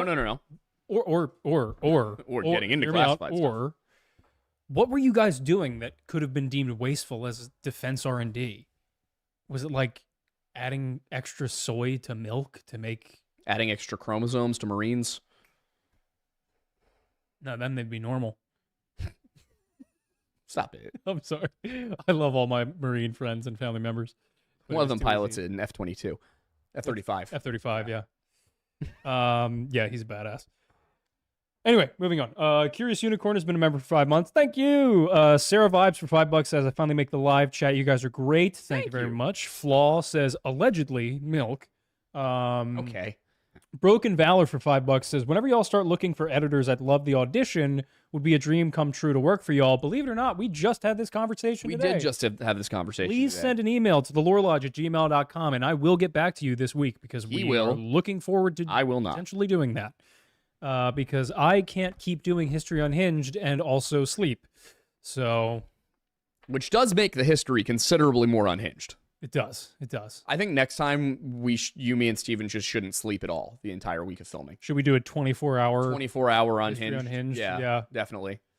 Maybe that should be the challenge. If we hit 100,000 subscribers on History Unhinged By the end of the by year. the end of the year, we We'll do a 24-hour live stream. Oh, good God. That's going to be bad. Spread the word. We're committing to it now. Steven may not, but we Steven's are. going to start hallucinating. Yeah, he might piss in a towel warmer again. Don't. Come on, man. No, he tells the story. I can't wait for the Cards Against Humanity. Yeah, that's episode. gonna be fun. That's gonna be fun. That's gonna take editing. Anyway, yeah, please send me an email because I will get back to you. Because please take editing off Yeah. of my hands, and we will compensate you fairly because we want to. We don't want to make people Yeah. work for things or less than is fair. Yeah, that would be slavery. That would be, and we are very much not big fans of that. No, not at all. China, on the other hand. I knew it was coming. The Rude Canadian for Canadian $2 says, as Mora Namard. Huh? Hang on. Okay. No, let me try Don't and need get my through it. help. As Monomardic Dastinacoldakar. Those are sounds. That's all one word. As Moranarma Decarde Standakar Koldakar. Where? What? That is all. This one right here.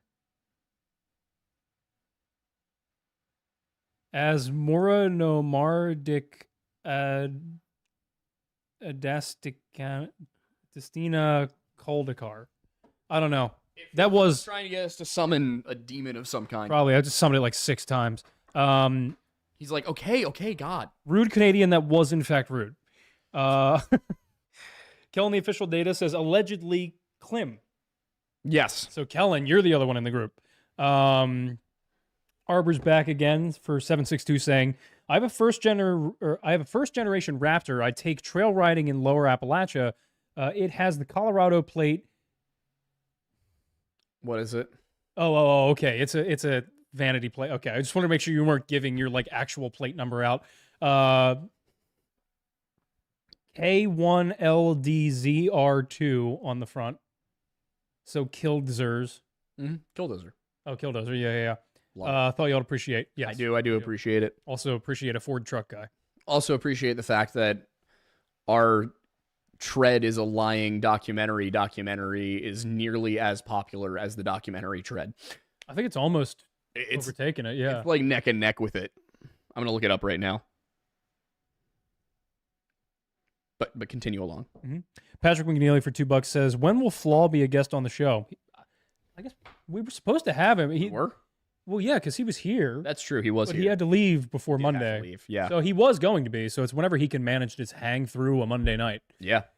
Hobo Sam 21 for $5 says, listening while running a 2022 Schwing 31 XP. Swing and a miss. Also, Rise Up 7.3 DeLorean gang.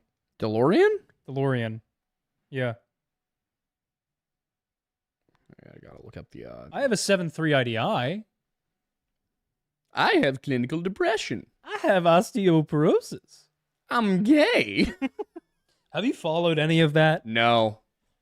I don't. I missed that entire period of YouTube. No. I meant the whole like I know thing. Oh, right I know. I know the new stuff. I Yeah. just don't.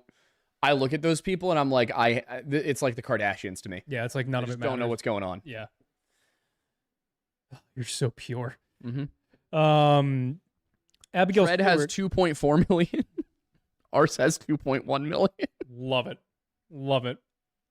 Abigail Stewart. If you look up Tread on YouTube, our video is the third result. That's so good. I love it. That makes me so happy. It has been a dream of mine ever since I learned of this story when I was 8 years old to make a documentary about it. And we did. And we did. And when we made it, I was like, I want this to be the best one on YouTube. And it is. And we did it.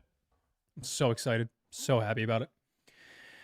Abigail Stewart, member 8 months, says, you can put your number on the no-call registry for free. For free, it greatly cuts the number of spam calls down. Ooh.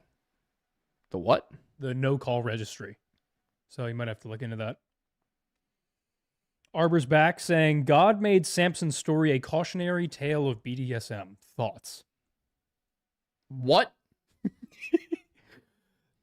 Arbor, Mm-hmm. the guy who was fired due to Doge, Uh-huh. says, God made Samson's story a cautionary tale of BDSM. Thoughts? Thank God Wendigoon's not here.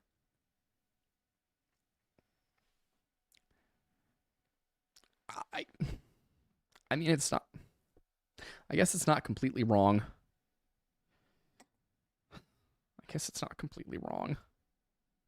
Incredible. Kellen says, was the call from Kunkelman Chevrolet? RCR crew. No, it was from, like, Kunkletown, PA. This can't be a real place. I hope it is, and we have to go if it is. Where? Kunkletown, Pennsylvania. It's an unincorporated community. It's an hour and a half from here. We have to go. It's just north of Allentown. It's between Allentown, Easton, and Jim Thorpe. We have to go. Then we have to stop in Allentown so Kat can sell jewelry. And then we'll come back. There is, in fact, a Kunkletown Rod and Gun Club. We have to go. We have to go. And Kunkletown is just east of Little Gap. We have to go. We have to go use the Kunkletown Rod. Okay. This is getting even better. Right in downtown Kunkletown, near the Volunteer Fire Company Yep. and Kunkletown Pub, Mm-hmm. we have Big Bob Lane. No way. Big Bob Lane. Is there a bar on Big Bob Lane? It appears to be residential, unfortunately. We have to make a friend on Big Bob Lane. We're just going to knock on doors and hope someone answers with a bush peach. This is amazing. Also, somebody get me bush apple. I can't find it anywhere. Not that I've really tried that hard, but I want it. Libet's Lamb for $2 says, you guys make life easier. Thanks for existing. Oh, thank you. Thank you for watching. You guys make our lives easier. It's a nice symbiotic relationship, and we appreciate it. Absolute Zero has been a member for 3 months. Thank you. Oh my God. What? There is a concrete company in Kunkletown I cannot called wait for this. Concrete.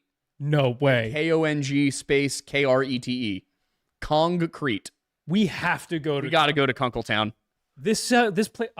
Brother, we're going to Kunkletown. I'm writing this place down. This has to happen. This sounds so good. There's a gun shop in Kunkletown. I'm down. Precision Rifle Works. Oh, it's cute. Yeah, I didn't look at pictures. Oh, it is cute. Little farming community. Yeah. Actually kind of idyllic. Yo, I bet you know what? Cheap land. I'm going to Zillow. I'm seeing if we can buy property in Kunkletown. Look what you guys have done. Or no, look what the random spam call has done. This was their goal. It's a realtor office. They're all realty offices. Mad Engineer is saying, this is your opportunity to learn to swear in Hindi. Okay. Send us some words.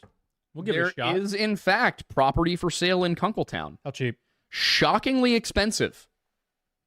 Yeah, it doesn't surprise me. Southeastern PA. There is a $1.49 million property. It's a multifamily home. Gomp says if you're not piss your pants mad about the Windowsy being monopolized, then you need another shot of Busch Light Apple. I have no idea how to react to that statement. There are a couple of 1 acre lots for relatively cheap. I do need 48K. another shot. I've never tasted Busch Light Apple. Aiden, we could get 1.31 acres of land in Kunkletown for just $48,000. That's not egregious, It's not, especially considering it's in a place called Kunkletown. but it's only an acre. Unfortunately, it is only an acre. Not much you can do with an acre. No. If we wanted to go north to Craigsville, we can get half an acre for $10,000. I'm rooting for Ridgeway. I know. It's just very far away. Yes, but when you have a nice smooth riding the 10K one is Gladiator, in Gilbert. uh, These towns, man. when you- there is a when you have a nice smooth riding Jeep Gladiator, just Just about 10 miles north of Kunkletown, we have got Effort. That's great. Okay, wait, hang on. I love this state. Elena de Howler Werewolf Queen gave us another $50 saying, my main questions on Friday's video are, number one, if Barbara was actually on the trail when she disappeared, why haven't we found her body? Number two, if she wasn't on the trail, why has no one heard from her since then? Metal pot lid plus spoon equals scam calls hang up. Yeah, We covered that's this the a thing, little is if bit. she was on the trail, they would have found her. And if she never got onto the trail, then she's somewhere between her house and the trail. Did they ever look at the bottom of that? Yeah. The overlook? Okay. Yeah, fair enough. Archie. All right. Duo Black Rose says, you seen the bullshit compromise the Ways and Means Committee came to me with the Hearing Protection Act? What? Huh? Hang on. Duo Black, what? Have you, essentially, I'm assuming, have you seen the bullshit compromise the Ways and Means Committee came to with the Hearing Protection Act? No. No, we haven't. Guess I'll look that one up. You look that one up. I'll read the next one. Potatoes for Seamus says, hail the new Pope Aiden. Memes in the Discord. Potato, potato, potato. I don't want to be the Pope. Potato, potato, potato, potato. Potato, potato, potato, potato. What is happening? He put potato emojis, so I said potato, potato, Okay. potato. Oh my God. I will read the potato emojis with effort PA. Scrap Kim Carson for $5 says, Chicago Pope ushers in 50 years of White Sox and Bears championship wins. Explain that, atheists. Christ is king and deep dish is back on the menu. Not a huge fan of deep All dish, right. I'm not going to lie. It's okay. Oh, it had to do with buying suppressors without a tax stamp, from what I understand. I don't know what happened yet, though. Oh, we'll look into it. Sheev Gaming for $5 says, would you ever do a video on the Salem witch trials? If you know the play The Crucible, then John Proctor is probably buried under my high school. Didn't we do one on the Salem witch trials like 3 years ago? I don't think so, but I do have a student film I made called The Cruciburrito, You gotta tell him. which took place at the Burrito Gong. And the entire film resulted from me having a vision of a burrito falling in slow motion as Mind Heist from Inception played. We Yeah, never it's- did Salem Witch Trials. I'm shocked that we haven't. Didn't we do something on witches? Is Pete here? He was. He might have left. Peter? Oh, I think I'm thinking of the Bell Witch. Probably. Yeah, we should do that this October. Okay, yeah, that works. I'll try and remember to put it in the sheet. Actually, I'll put it in right now. October. Okay. Not that. Record their topic. Cool. All right, it's in there. Nice. Thank you for the suggestion. All right. A real cartel pilot for 1022 says Milk Maestre, Meister of the Milk, The Lodge, The Good Boys, The Welsh. I have emerged from my slumber to swing a wiffle ball bat at the bee's nest and implore you, what is your wisdom? What? Who sent that? That was a real cartel pilot. What is our wisdom about what? Just in general? No. Specifically, I believe it's in reference to swinging a wiffle ball bat at a bee's nest. Don't. There are more effective ways. Also, what kind of bees? If they're honeybees, don't do that. If they're bumblebees, don't do that. If they're carpenter bees, don't do that. If they're wasps, don't do that for your own health and safety. If they're wasps, what you need is a flamethrower. Or a power washer. Actually, really, just a squirt bottle full of soapy water will do the trick.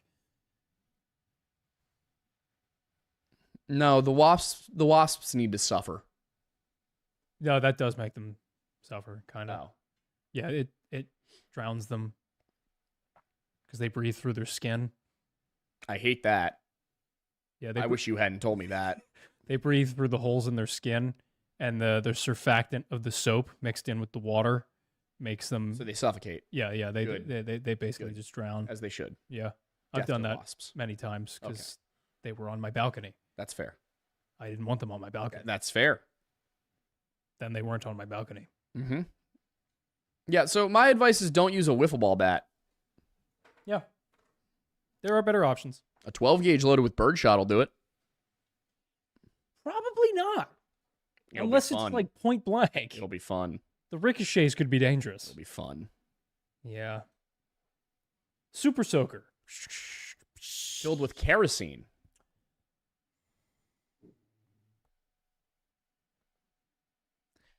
You didn't say no. Snakebite Sam for $5. Says nothing ever happens. Stocks are tanking, lore lads. Also extremely topical and hot button political question: bourbon or Bonaparte? Bourbon. I think he means the ruling dynasties of France. Oh, neither. Yeah, neither. I mean, the Bourbons, I guess, helped us be a country. I'll All give right, them a bourbons. pass. And their name is a good drink. What was I going to look up? I was going to look something up. Oh, kerosene on bees? No, that wouldn't make sense. You recommended it. I don't know. There was something I was going to look up, and now I forget what it is. Gomb is saying that he's bringing his lesbian Windowsy bodyguards to Blobfest, and they want Honestly, they'll autographs fit and in. head. They want autographs and head.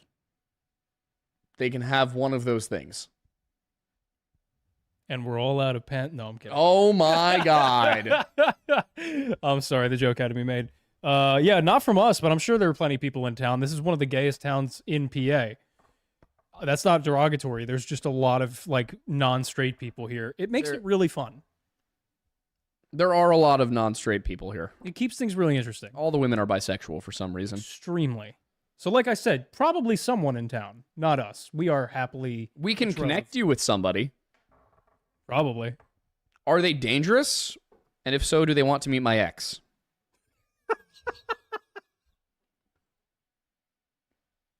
She wanted to experiment. Incredible. Moving swiftly along. Arbor's back. Oh no, wait. We already read that. Did you write that twice? Maybe. Yeah, you definitely read that or wrote that about your Raptor twice. Perchance. Real William White says monetary stress lure laddies ooh woo. Or sorry, lure daddies ooh woo. Okay. This is a job. We have a job. We own a company. We get paid to be mentally flashbanged once a week. It's really entertaining. Yeah. Oh. You guys are great. All right, come on. Let's get through these. Patrick McNeely says a true in our backyard video would have been about the Princess Dough case. Granted, it's my backyard, but it still stands. Well, we were going to do Margaret Kyoto. That was what we were going to talk about tonight. We'll wait until the proper Friday video. Yeah, but that was what we were going to talk with the mayor about. Yeah, well, Who may or may not be in the building. I don't know. He was. he on the was. porch a I heard moment him ago. downstairs. He may have just left. Oh, Why are you up here? come on up. Archie is beckoning you. We have the applause button, right? Use the applause button when he sits down. Okay. Hey. Hey, Good, how about you? Would you like to join us? We're reading super chats. I love super chats. What's Yes. It's It's basically just- people pay us to read what they said, and usually it's so that they can harm me mentally. Yep. Yeah, this is Peter. He's the mayor of Pete. Phoenixville. Hi everyone, how are you? Yeah, hit the button. Oh, the button.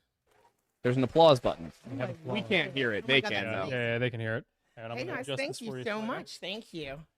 Oh, I Peter, love Peter's it. going to be launching a show with us soon. He's going to be doing This Week in Phoenixville or something along those lines. Very excited. Thank you guys for having me. This is such an exciting time. Yeah, absolutely. I was like your studio audience. I was sitting outside listening to you, enjoying the conversation. Hi, buddy. Would you like a meat stick? I'm good right now. I just might have had a burger. Oh, okay.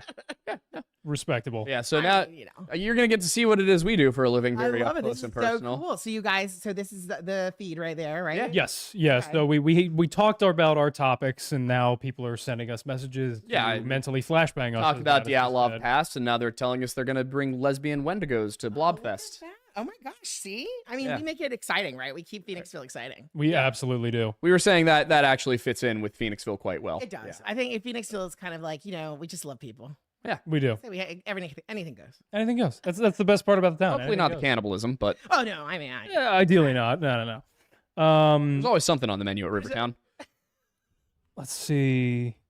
A7XM Shadows 19 says, I know how to raise and care for cattle if you need ranch hands for the cult. After all, I need a job now. Yeah, no, welcome. that sounds yeah. good though. I mean, Yeah. like I'm all in. I mean, how Are many you cattle familiar do with we- the cult? No, It's not a cult. What is it? It's just a ranch. Which so- ranch? Oh, It's a concept I'm calling neo-feudalism, okay. which is where I like this. I own a large ranch and other people work on it for me. I'm like, I can't. I'm like, I'm very interested in where this is going. Well, no, the idea was that, so I was watching Yellowstone and then I went to Alaska and I was like, you know what, this is kind of cool. So I was like, what if we bought like a 500-acre ranch in Wyoming or Montana and then invited like-minded individuals to come out and live there? They would get an acre for free. Okay. All they have to do is pay the property tax on the acre, Neighbor. not to me, Okay. to the county. To the county. And then, basically you just like, you would contribute a portion of whatever it is you make on your acre, whether that's honey or green beans or I don't know, like something that goes to a community pot. And then that's, we have a restaurant on site where there's a chef who makes a community meal. And you don't have to eat the community meal. No. I'm going to upset you right now. What? You have to eat the community meal. You know what this sounds a lot like? This sounds like communism. No, it's feudalism. Nobody is forced to live on the ranch. I told you I'm going to upset you. Nobody is forced to live on the ranch. You can. And when communism is done right, no one's forced Oh. to live there. Also, there is obviously going to be a mayor, and this will be a democratically elected position. However, I will win. Can I be a vice mayor? Yes. Your advisor. I just want to be a senior advisor. You're going to be the mayor of Vices. Oh, We're going to give you yeah, that. yeah, there That's we going to go. be your There we job. go. Yeah, that You're can still the mayor of Phoenixville, but Yeah. you're also the deputy mayor of this random culture, Exactly. Montana. The random Colton. Yeah. Is that what it's called? The random Colton. It should be, Yeah, honestly. there's yeah. going to be horses. Okay. So, like, Well, and cattle. We now have a ranch hand. We now have a ranch hand, Exactly. yeah. I feel like this is a good and I'm excited about. I might have overheard the 24-hour. oh, the 24-hour history. Oh, on yeah, Hinge stream. yeah. Yeah. That's if we hit 100,000 subscribers on History Unhinged by the end of the year. Oh, we gotta hurry then. Oh, yeah. Yeah, we need Yeah. that. And the We're- calendar. You guys are doing a calendar somewhere along the way too, right? Yeah, We've been supposed to be meaning doing to that. do We that keep for we years keep now. getting chunky again, and then At this point, the the whole scale said a sexy element's very not, the scale said a very bad number the other day. I had a bit of a breakdown. It's we fine. just have to accept that we're no longer ever going to be as sexy as we I once thought we were. refuse to admit Listen, that. you just go as you are. I think you enjoy. I agree. it. I think we accept it. I think we make it sexy in the sense of like we actually look gross, but we do things that would seem sexy. Like we're in lingerie, but we have beer guts. I think that's the vibe, Somebody probably loves that. right? Somebody, I'm Someone sure. out there, Or at the there- very least, people will love A to laugh. shocking number of men who were in my DMs early on in my career would love You that. did just get a proposition in a super chat. Oh no, Do you want me to read it? I don't want you to, but you should. The proposition was from Farrell. Oh, for good $20. God. Says Aiden Mattis, do you fancy beautiful Indian women? Love your mind. Find me with a kissy face. Aw, Do not redeem. aw. Yeah, that was a little too topical from earlier. I'm getting a lot of calls from Indian women lately. Most They of all them are want to not. sell me Medicare. Yeah. Yeah. They very confidently tell me that their name is something extremely American. Okay. I don't believe them. I think Why? that they're Because you can lying hear to me. 16 other people on phone Yeah, calls and in the all of them are background? also named like, Marissa. And Marissa's trying to sell you Medicare. Yes. You might be a little too young for Medicare. A little too. I keep telling them that, and they keep calling me. I mean, they probably like your voice. They want to keep hearing you. There is a reason I that your told voice one- is provided, to the economy. I did get to a certain point where one called me, and I just simply asked if they wanted to bury their children. That was a man. Then I had to educate And he had him. told me that apparently a lot of these people are trafficked, and then I sort of felt bad about it. Yeah. Yeah. We get into heavy topics on this show. I know. Wow. You guys really you cover a wide range. Yes, We very do. wide This range. ranch in Montana is gonna be interesting. Exactly. Real. I mean, No, it's gonna. I can see it. I made a coat of arms for it. You did? It has an elk. I didn't even know about this yet. Oh yeah, I'll show you what I made. Oh, good I lord. mean, like, No, but elephants we are just giant. we They're just found out that there is a town in Pennsylvania. Well, there's only one town in Pennsylvania, but there's a community in Pennsylvania called Kunkletown. Kunkletown. We have to go. Yeah, we got to go to Kunkletown. I got a spam Where call is it from them. by? It is between Easton, Jim Thorpe, Allentown, and the town of Effort. Oh, so it's not that far from No, there. no. Oh. I thought you were gonna say it's in like Punxsutawney. Like, No. Also a ridiculous name for a community, but you should. They Oh, have a weather museum there. do they really? Yeah, it's I'm a actually big a- meteorological fan, so It's the National Weather Museum or something like we that. should do like a Crazy. Phoenixville takes blank town. Oh, just, like, randomly. Listen, I'm so in. Oh, that's actually pretty baller. I'm not gonna lie. right? That's tough. Goes hard, Oh, that's legit. right? Oh, this isn't even just a coat of arms. This is like a gonfalon, the flag that you carry on. Oh, yeah. Is that Yeah, like a battle- like a- gonfalon, right? yeah, Your like a battle banner. Flag? I like it. Yeah. Well, I designed it for a thing I do every February now, which is well, I've done it once, but I'm gonna keep doing it. It's called War of the Barons. It's down in Guys, South Carolina. Send. So the I made copy of the this. super chat. I don't remember which one it is. They made- they all want me to read something to you, but I don't know which one it is. I don't What's know. it? I made this as like a sigil for that, Okay. and I was like, you know what? Let's just play around with it a little bit. You know, yeah. Also, Pharaoh, don't be upset. I do like the It's- swords. I like the swords. I think yeah. The person who propositioned you is now sad. No, You no. know? I'm sorry. I wasn't meaning to be mean about it. I have a very lovely woman in my life. She is very sweet. Yeah, she's amazing. Yep. What is the guys send? I'm gonna be honest. I thought it was a joke. I thought it was a joke based on the previous conversation being made. Yeah, So that's that's valid. I don't know if you've seen the 2008 or 9 Jim Carrey film Yes Man. I thought it was a callback to that, to be perfectly honest. We did watch. PersianWifeFinder.com. We did watch the Jim Carrey comedy Fun with Dick and Jane last night. Terrible name for a film. Oh my god. It's based off the books from the 60s. That's even worse. I know. We didn't finish it because we were all tired, but it is a hilarious movie. Do you guys know the premise? No. What it? I assume that somebody's having fun with Dick and Jane. Takes place in 2000. It was released in 2005. Jim Carrey works at like a big corporation as like communications guy.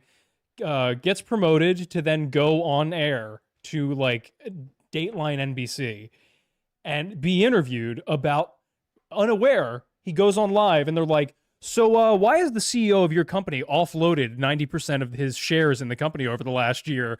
And what are all these accusations of people being indicted for forging documents? And they have like a thing about the value of the stock just tanking next to him. Everyone at the company loses their jobs. It's called Globodyne. Alec Baldwin plays the most stereotypical like CEO from like the Bush administration era economy of all time. And then they end up over the course of time, Jim Carrey and his wife in the movie then have to start robbing places in order to make enough money to exist. They try everything all the way down to trying to get a job with groups of members outside of Home Depot, and it just doesn't work out for him. He actually ends up getting deported because he got punched in the face and had a lisp, and ICE thought he was foreign because he couldn't speak correctly. And Globodyne? Globodyne, yeah. I need to go check these things out. Yeah, it was actually a very topical movie for right now. Yeah, that's enough. weird. Yeah, and this was released in 2005. Oh, always comes back. Yeah, it always comes back. History repeats. It amazed me how much the world has not changed since 2000. Yeah, we just have the social media now. Yeah, that's it. That's like the only thing that's I changed. feel like it was a better time. We keep better Before track. social media? Yeah, Yeah, but we wouldn't have a job. that's true. Oh, that's true. Yeah. I would have to labor in the mines. I mean, I remember when right. Facebook, started. Oh, They're yeah. yelling at me. I'm just going to read it. It's the Okay. first one. It's the Milkathese 410 to 13 one. We already read it. I know, but they want me to read it for him. Okay. What was it? Okay, it says, those outside of the walls wish for the milk. Quote, give unto us the milk. We wish to enter the kingdom, they cried. King Matasiah looked down upon them with pity and called upon the prophet of the milk. That's it. I've been being screamed at It for was beautiful, 20 minutes. though. It was beautiful. I love it. You know, now I just love like you guys. I mean, you guys, you have the voices for this. You know the context I of the milk? appreciate that. No, I have wanna no explain idea. the milk What is context? Dude, I don't even remember the context. They literally like one day. It's been 4 ago- years. I don't know where it came from anymore. 4 Did it have to do with Wendigo milk? Yes. Okay. Wendigo milk. Yeah. So there's a creature called the Wendigo. Are you familiar with the Wendigo? I'm not familiar with the Wendigo. You gotta Explain. explain Okay, what is so the Wendigo is a Algonquian, specifically Anishinaabe, a Native American monster that eats people. Okay. It is created when somebody commits an act of cannibalism out of desperation or greed. There are definitely some allegories towards like taking more than your share during hard winters and things like that. Like there's a lot of the backstory to this, but what our audience took away from this was Wendigo milk. Specifically, they asked, "Can you milk a Wendigo?" Oh. And we immediately said, No, "No, this is not the worst thing they asked about the Wendigo. no, this is not the worst thing they've asked about anything." But it was asked, and There- now it's a running gag. The term Wendussy is my fault. I didn't coin it. I just popularized You're it. getting like pictures now. I love Milk. Yeah, they're Oh, it's milk. all Yeah, milk. you're Oh, I sending see, milk. okay. Yeah, this is Like- glasses. It's all milk now. trying out my contacts. I'm like, It's okay, all milk at now. least a dozen like milks over there. It's a lot. Yeah, We're some milky boys, Mayor. there's at least 7 milks. Oh, there's more. There's a lot more than A 7 lot milk. more. Here they come. Or take it or leave it. Chocolate. He's a big chocolate. I am a milk big guy. chalky milk guy. Yeah. Wait, have you got? Did you guys ever remember? You know, there was a time period where they didn't have cartons of milk; they had plastic bags of milk. Do you ever remember this? I've heard the Canadians do this, and it's sin. It's like it's almost like a Capri Sun, but with zero structure. It's just plastic, and You know how like find a little bubble and like stick your straw in it. It happened for a hot 10 minutes here in the United States. they say slap the bag for like twisted tea? Imagine doing that with milk. You know what? I was born in the right generation. I was born in the generation without bagged milk. We have Spotify. Also, I was born in the right generation. You played slap the bag with twisted tea? What is slap the bag? Is that a game? It's something we did in college where you would take boxed wine. You know how the boxed Yeah. wine is actually a bag of wine in a box? Okay. We would take the bag out, open the valve, and slap it as we drank it. Yep. We didn't have box fine in college. I mean, I learned the I don't know. I learned the slap the bag from my cousin. She was a big twisted tea gal back in like 2000. Like One time we did walk into a beach house. It was Wade's beach house. You weren't there. this wasn't the dual Corona moment, No, that was at a different beach house entirely. right? But no, we walked into Wade's house and we were there for like, we had done senior week, but we didn't drink on senior week because we were good kids. So a couple years later, we did sophomore week in college. And we walked in and there was just a 6-pack of Twisted Teas in the fridge.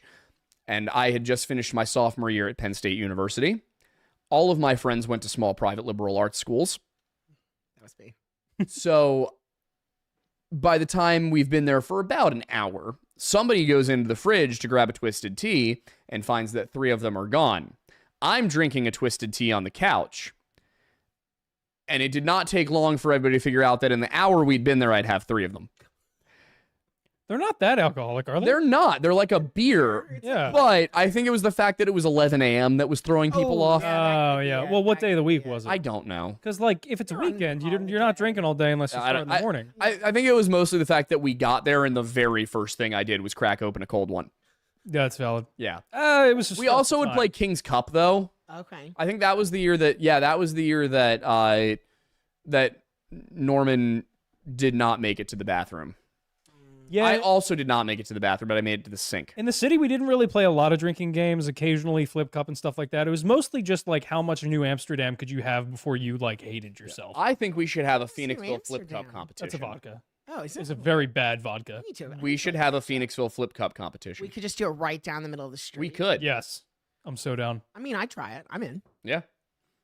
I'm not very good at it, but Like we said, Phoenixville's a fun town. it is a Fun fun t- town. When do the streets start getting shut down again? We shut the streets down the end of May. Okay. So it'll be that Friday, Saturday, Sunday, and then it'll go through the beginning of October. Is it Memorial Day weekend or the last weekend? I of May? think it's like Memorial Day weekend. Okay. When does it go until this year? Till October, the beginning of October. Okay. Yeah. So same general schedule as Yeah, last year. same schedule. So kind of, Friday, Saturday, Sunday. Yeah, it'll be a ton of fun. All right, cool. We'd encourage everyone to come. Mhm. If you're It's a close good enough to time. Phoenix. We would also encourage everybody to come out at this weekend for Yes, the Dogwood Festival, our 82-year-old festival right here in Phoenixville. Mm-hmm. It's like a slice of Americana. yeah, it's gonna be fun. Where Like we're apple pie. helping do some filming this year. I know Yeah, you how much are we expecting to videography this Oh. year? I That's don't know. not a word. No, but it's fun. I like this videography. As much as we can. Okay, I mean, I think so. I've been told we've got to make sure to get the Amish pretzels. okay. Okay. It's really good. I told you about the Aubrey's waffle ice Yes. cream. I think a perfect thing that we I could do is like probably- waffles and ice We should cream. probably just do a thing where we just follow you around. Just all, I like, eat. yeah, no, literally. I think we should just like Give one of him the a days. microphone. I start with my corn dog. Yeah, and then I one of the just let days it we keep just have you going. walk around and just like talk I'm with in. people stuff. I think that's the I'm in. perfect. Did you Me ever too. watch Do my it. my corn video? No. Okay, Yeah. that I need to be clear. I did say corn. C-O-R-N. He did, but Yeah. unfortunately, in Gen Z slang, that has Oh, become does a it? yeah. Yeah, it is, yeah. so Yeah, you're gonna have to Right. you're gonna have to stop me before. no, it's fine. It's I just had to clarify that that's No, not what he meant. I was. He actually made a video with corn. with cows too. Aw. I was feeding cows corn. Yep. And, As one should. And the photographer just had a microphone on me, and so all you hear is me talking to the cows as I feed them corn, which I guess was entertaining. Wholesome content. Yeah, it's really. extremely Very wholesome. wholesome. I like to talk to the cows. People would pay to watch that. I mean, the cows are having a People blast. are paying to watch this. I love it. I mean, Yeah. well, you guys are fun. Like it's exciting. Although I might Glad. need like a Gen Z like lessons as we go. It's So will honestly we. funnier if you don't have it. Yeah. I am kind of like a geriatric. I guess I'm a geriatric millennial. I have no idea how old you actually are. Oh, that's just occurred good, to me. though. That's Yeah, good. no, you're just like the mystical ageless Yeah. mayor. Ageless. I love it. Yeah. I'll stick with that. Zero I guess. was the youngest mayor, so You still are. we'll stay with that. Exactly. I mean, I'm still the youngest in history I met him at of Phoenixville. I met him at karaoke night as he was singing Sinatra. I was like, was it "My Heart Will Go On"? Don't stop believing. No, I think it was Not My really. Way. Oh, yep. Oh, yeah. That would have. I do mix that in too. I have a think it was couple. that. I have a couple I'll mix in. You could do a whole karaoke segment. You really got to get me drunk to get me up on the karaoke stage. Wait, you guys think Okay. you guys did an amazing job. Thursday is not a long way away. We have to film stuff for Oh Dogwood. yeah, we do have Dogwood this Thursday. It's a What Well, time? after Dogwood. Yeah, karaoke and Dogwood won't it does. coincide You much. know, we should make them coincide. We should go out for Dogwood. We had to celebrate. I'm telling you, next year we got to have a karaoke competition. Yeah, we're at going to Dogwood. karaoke on That Thursday. would be amazing. What's this? Karaoke competition at Dogwood. Oh, that'd be awesome. I'm in. Yeah. I love live band karaoke. Oh. Where they get the band behind Yeah, you. I'm sure we could find a band to do that in town. Or like around what's here. that other one? The dueling pianos. Yeah, Yeah, I'm that'd in. be fun. Anytime, anything. I'm in. yeah. They do a lot of that in Nashville. You ever been to Nashville? I have. You know, Nashville's I went to amazing. Nashville right before the pandemic. Oh, good timing. Like literally, Nashville. I was eating like out of a communal cookie jar, and then we flew home, and everything shut down. That That's was it. brutal. Yeah. So it was your fault. No, it was not me. I did not get anything from the communal cookie jar in Nashville. Okay. I came home for spring break because nothing was going on that year, and then I just stayed home. Yeah. I went back up to school. Oh my gosh. Did you really? Yeah. They told us right before we were supposed to come back. They were like, "Don't." See, you were in Manhattan. I was in State College. Yeah. So You- for us, Did you graduate? You didn't graduate during the pandemic. No, we did. We were Yeah. the we were the Yeah, we we were were 2020. 2020. Virtual. You were the virtual graduates. Yeah. our last semester was the first semester of COVID. Did they actually send you a cap and gown? Yeah, we got our Yeah, cap we and had gowns. Okay. Well, we had a weird at home celebration. Then I was supposed to have a normal graduation in Yankee Stadium Mhm. years later because that's where my school normally did it. But like I had to work. And you, oh, okay. So- Oh. Wow. I was just like, yeah, Crazy. It's so funny. It doesn't seem like it's that long ago, but it is actually kind of long ago. yeah, Yeah, 5 years. Yeah. It happens fast. it really does. I know. Feels weird. Crazy. It It does. really does. All right. Well, there's more things to read. There are I scrolled my past. Emerald Raptor 54 says the thumbnail is diabolical and they love it. Oh, yeah. Well, we thought you were going to be here earlier, so we did. No, you're totally fine. It went You're totally fine. cool. We're very used to thinking on our feet here. No, but so we were going to be talking about the Kyoto thing. So we had named the stream, and I will obviously have to change that in the future. The Murders in Our Backyard. Oh, God. And then so for the thumbnail, are you familiar with the children's television program The Backyardigans? No, what was that? What was the Backyardigans? It was a TV show about animated hippopotamuses and bears and such that would go on Penguins. and penguins who would go on imaginative adventures. So I took an image, like a promotional image of that, and threw it into our thumbnail with the caption, "None of them survived," Oh God. or there were no survivors. Oh, Yeah. oh, that's harsh. Which I liked. It was ominous, you know. Was it that none of the Backyardigans survived, or was it that the Backyardigans committed a heinous crime? Now, Oh. keep in mind. Now I have a lot of questions. Now, keep in mind. This is the first time we've brought up the Backyardigans on the show. Ever? Yeah, tonight and ever. Yeah. Oh my God, So, that's crazy. Yeah, there Now I'm was gonna no go home and context. try to watch this. Well, so we were talking about doing a show where they give us a conspiracy theory and we have to defend it. oh, I Like they make okay. something up. So Okay. the Backyardigans are the Manson family came up That's where earlier. it began. Yeah. Okay. That was the idea. Backyardigan. Also, the idea that the moon landing was faked, but they shot it on location. I like that. Yeah. Yeah. Wasn't that a movie recently? Probably. Was it? It was like a thing about the moon landing. Wasn't it Channing I- Tatum? Wasn't it? And like the. I have no idea. I don't know, but that sounds phenomenal. I went to look at what recently. movies are out Missing right now, and I was like, Watching? damn, there's nothing out right now. Yeah, I haven't looked. No, there's nothing. I tried the other day. I was like in whatever all the streaming services. I couldn't find anything. I watched White Lotus. That was it. How is that? I mean, I think it's pretty interesting to watch. Amanda just watched it. She liked it. Yeah. Yeah, and now I know because I kept hearing like the Parker No on the what is it TikTok? Probably. I'm working hard to get Kat to watch Hell on Wheels with me. I just went back and started watching Criminal Minds again. Again? That was, Well, there's so many of them that eventually you forget what happened. Didn't you just rewatch the show like 6 months It ago? was like a year ago at this point. I love. Oh my god, I literally Criminal Minds is great. Scooby Doo like scares me, so I can't even watch Criminal Minds. That's I get wild. traumatized. Yeah. Uh You're oh. not ready. Oh no. Oh god.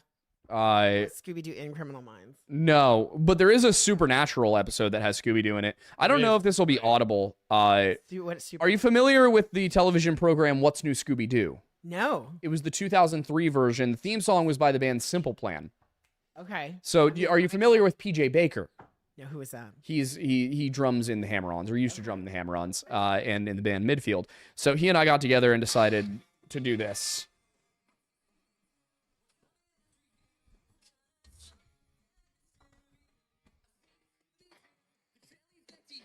I like it.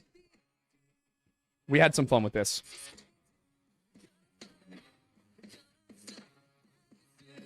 Were you? Vocal? Yeah, that's me. I love yeah. it. Oh, he's been a singer for a while. You guys, you're multi-talented.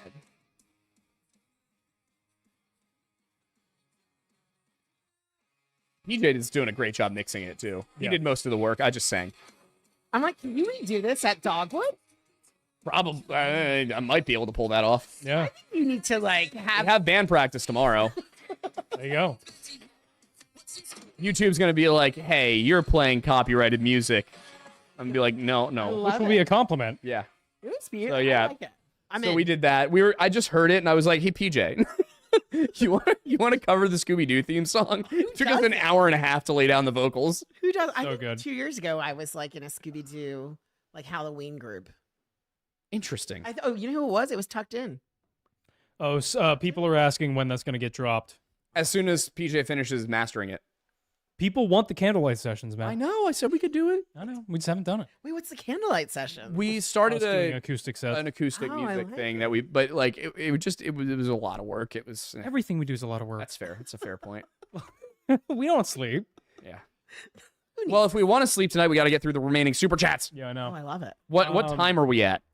Oh, dude, we're at like 7:15 right now. This is gonna kill me. Okay. Mr. Dilo has been a member for 8 months, saying, "Hope y'all are doing well. Hope that your skin feels nice and that your eyes are blissfully warm." That is so unsettling. That is. Yeah. Not sure how to respond to that. Blissfully warm eyes. I'm happy. You know, you bring so much positivity. You're so good about it. You're so good about that. I'm like, it sounds very happy. All right, wait, It'd hang be on. very funny for us to just do an episode where I tell him about all the worst things we ever. Tell him about Kamar Devan. We'll do that later. Oh God. Uh-oh. Arbor's back saying, number one, I can't always listen to the show live, so in response to y'all's request for clarification last week on where the Bible affirms homosexuality. Oh, good God, why are we doing this now? I don't know. You really do run like the gamut on topics. Yeah. yeah. It's very impressive. Wait, I don't know where his next one is. We're- Oh, I was asking for your thoughts on the boundary marking linguistic argument with Leviticus, the quote idolatry cultural argument from Romans 1. I think there's more. Okay. The ambiguity of arsen koitai in 1 Corinthians 6, etc. Basically, your thoughts on any of the arguments that the context of the passages. Here's mine. Okay. Man, there's so many people who have done their own topics on like commentary on this. Like, arsenic koitai is a weird term because the first time it ever shows up is in Corinthians. That's the first time the term's ever used.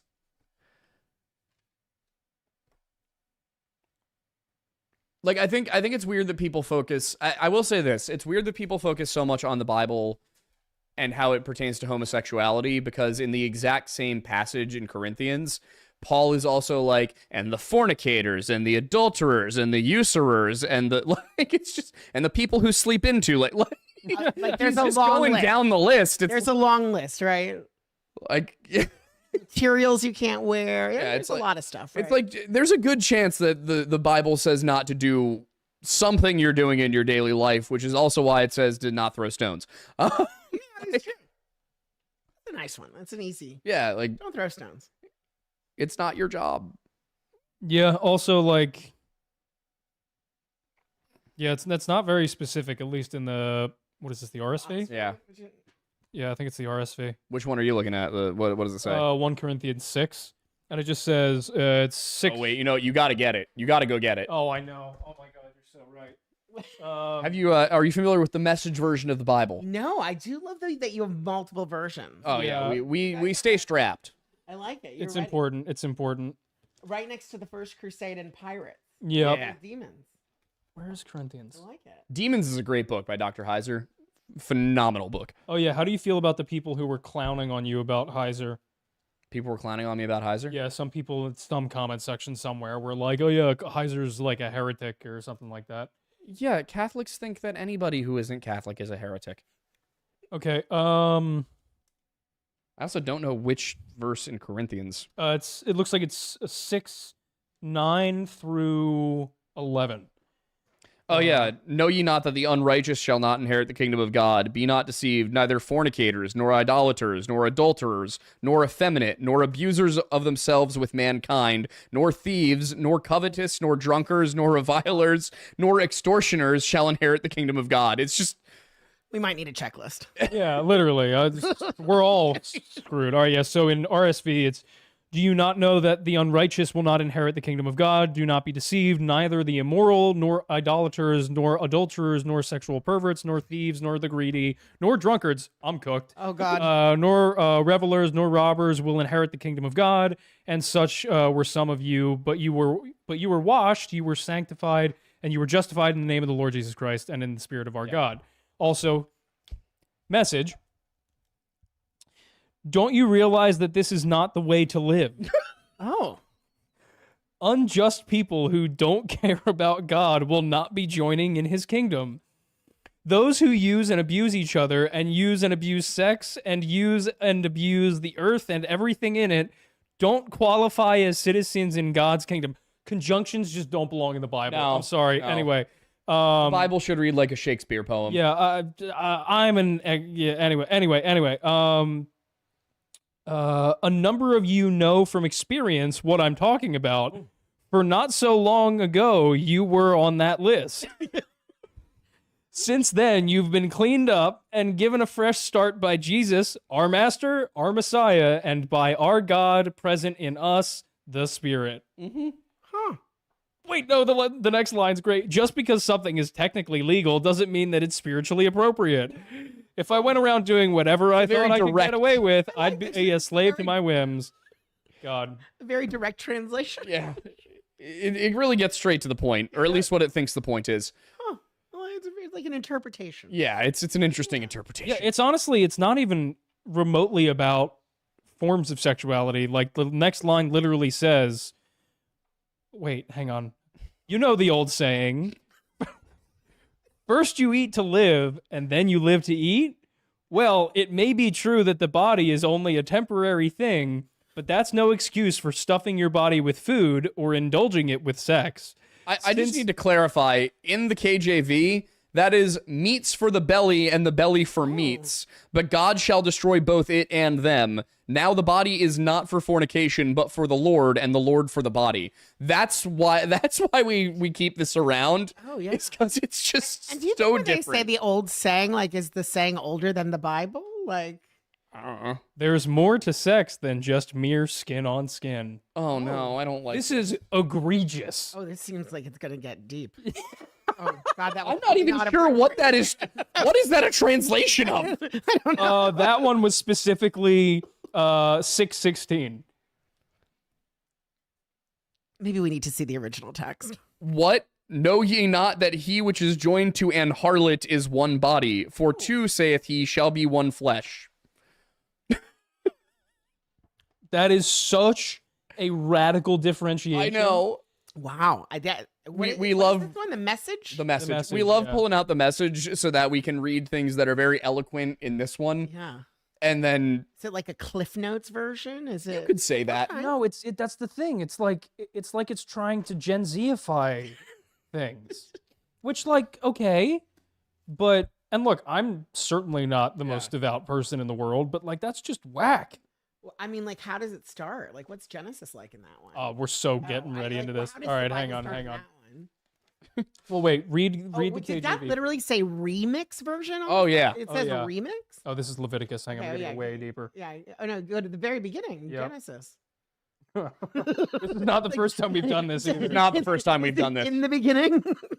Oh no, it's gonna be no. it's gonna be even worse. Here we go. Shall I go first? Yeah. You read the actual version first. In the beginning, God created the heaven and the earth was without form and void, and darkness was upon the face of the deep, and the Spirit of God moved upon the face of the waters.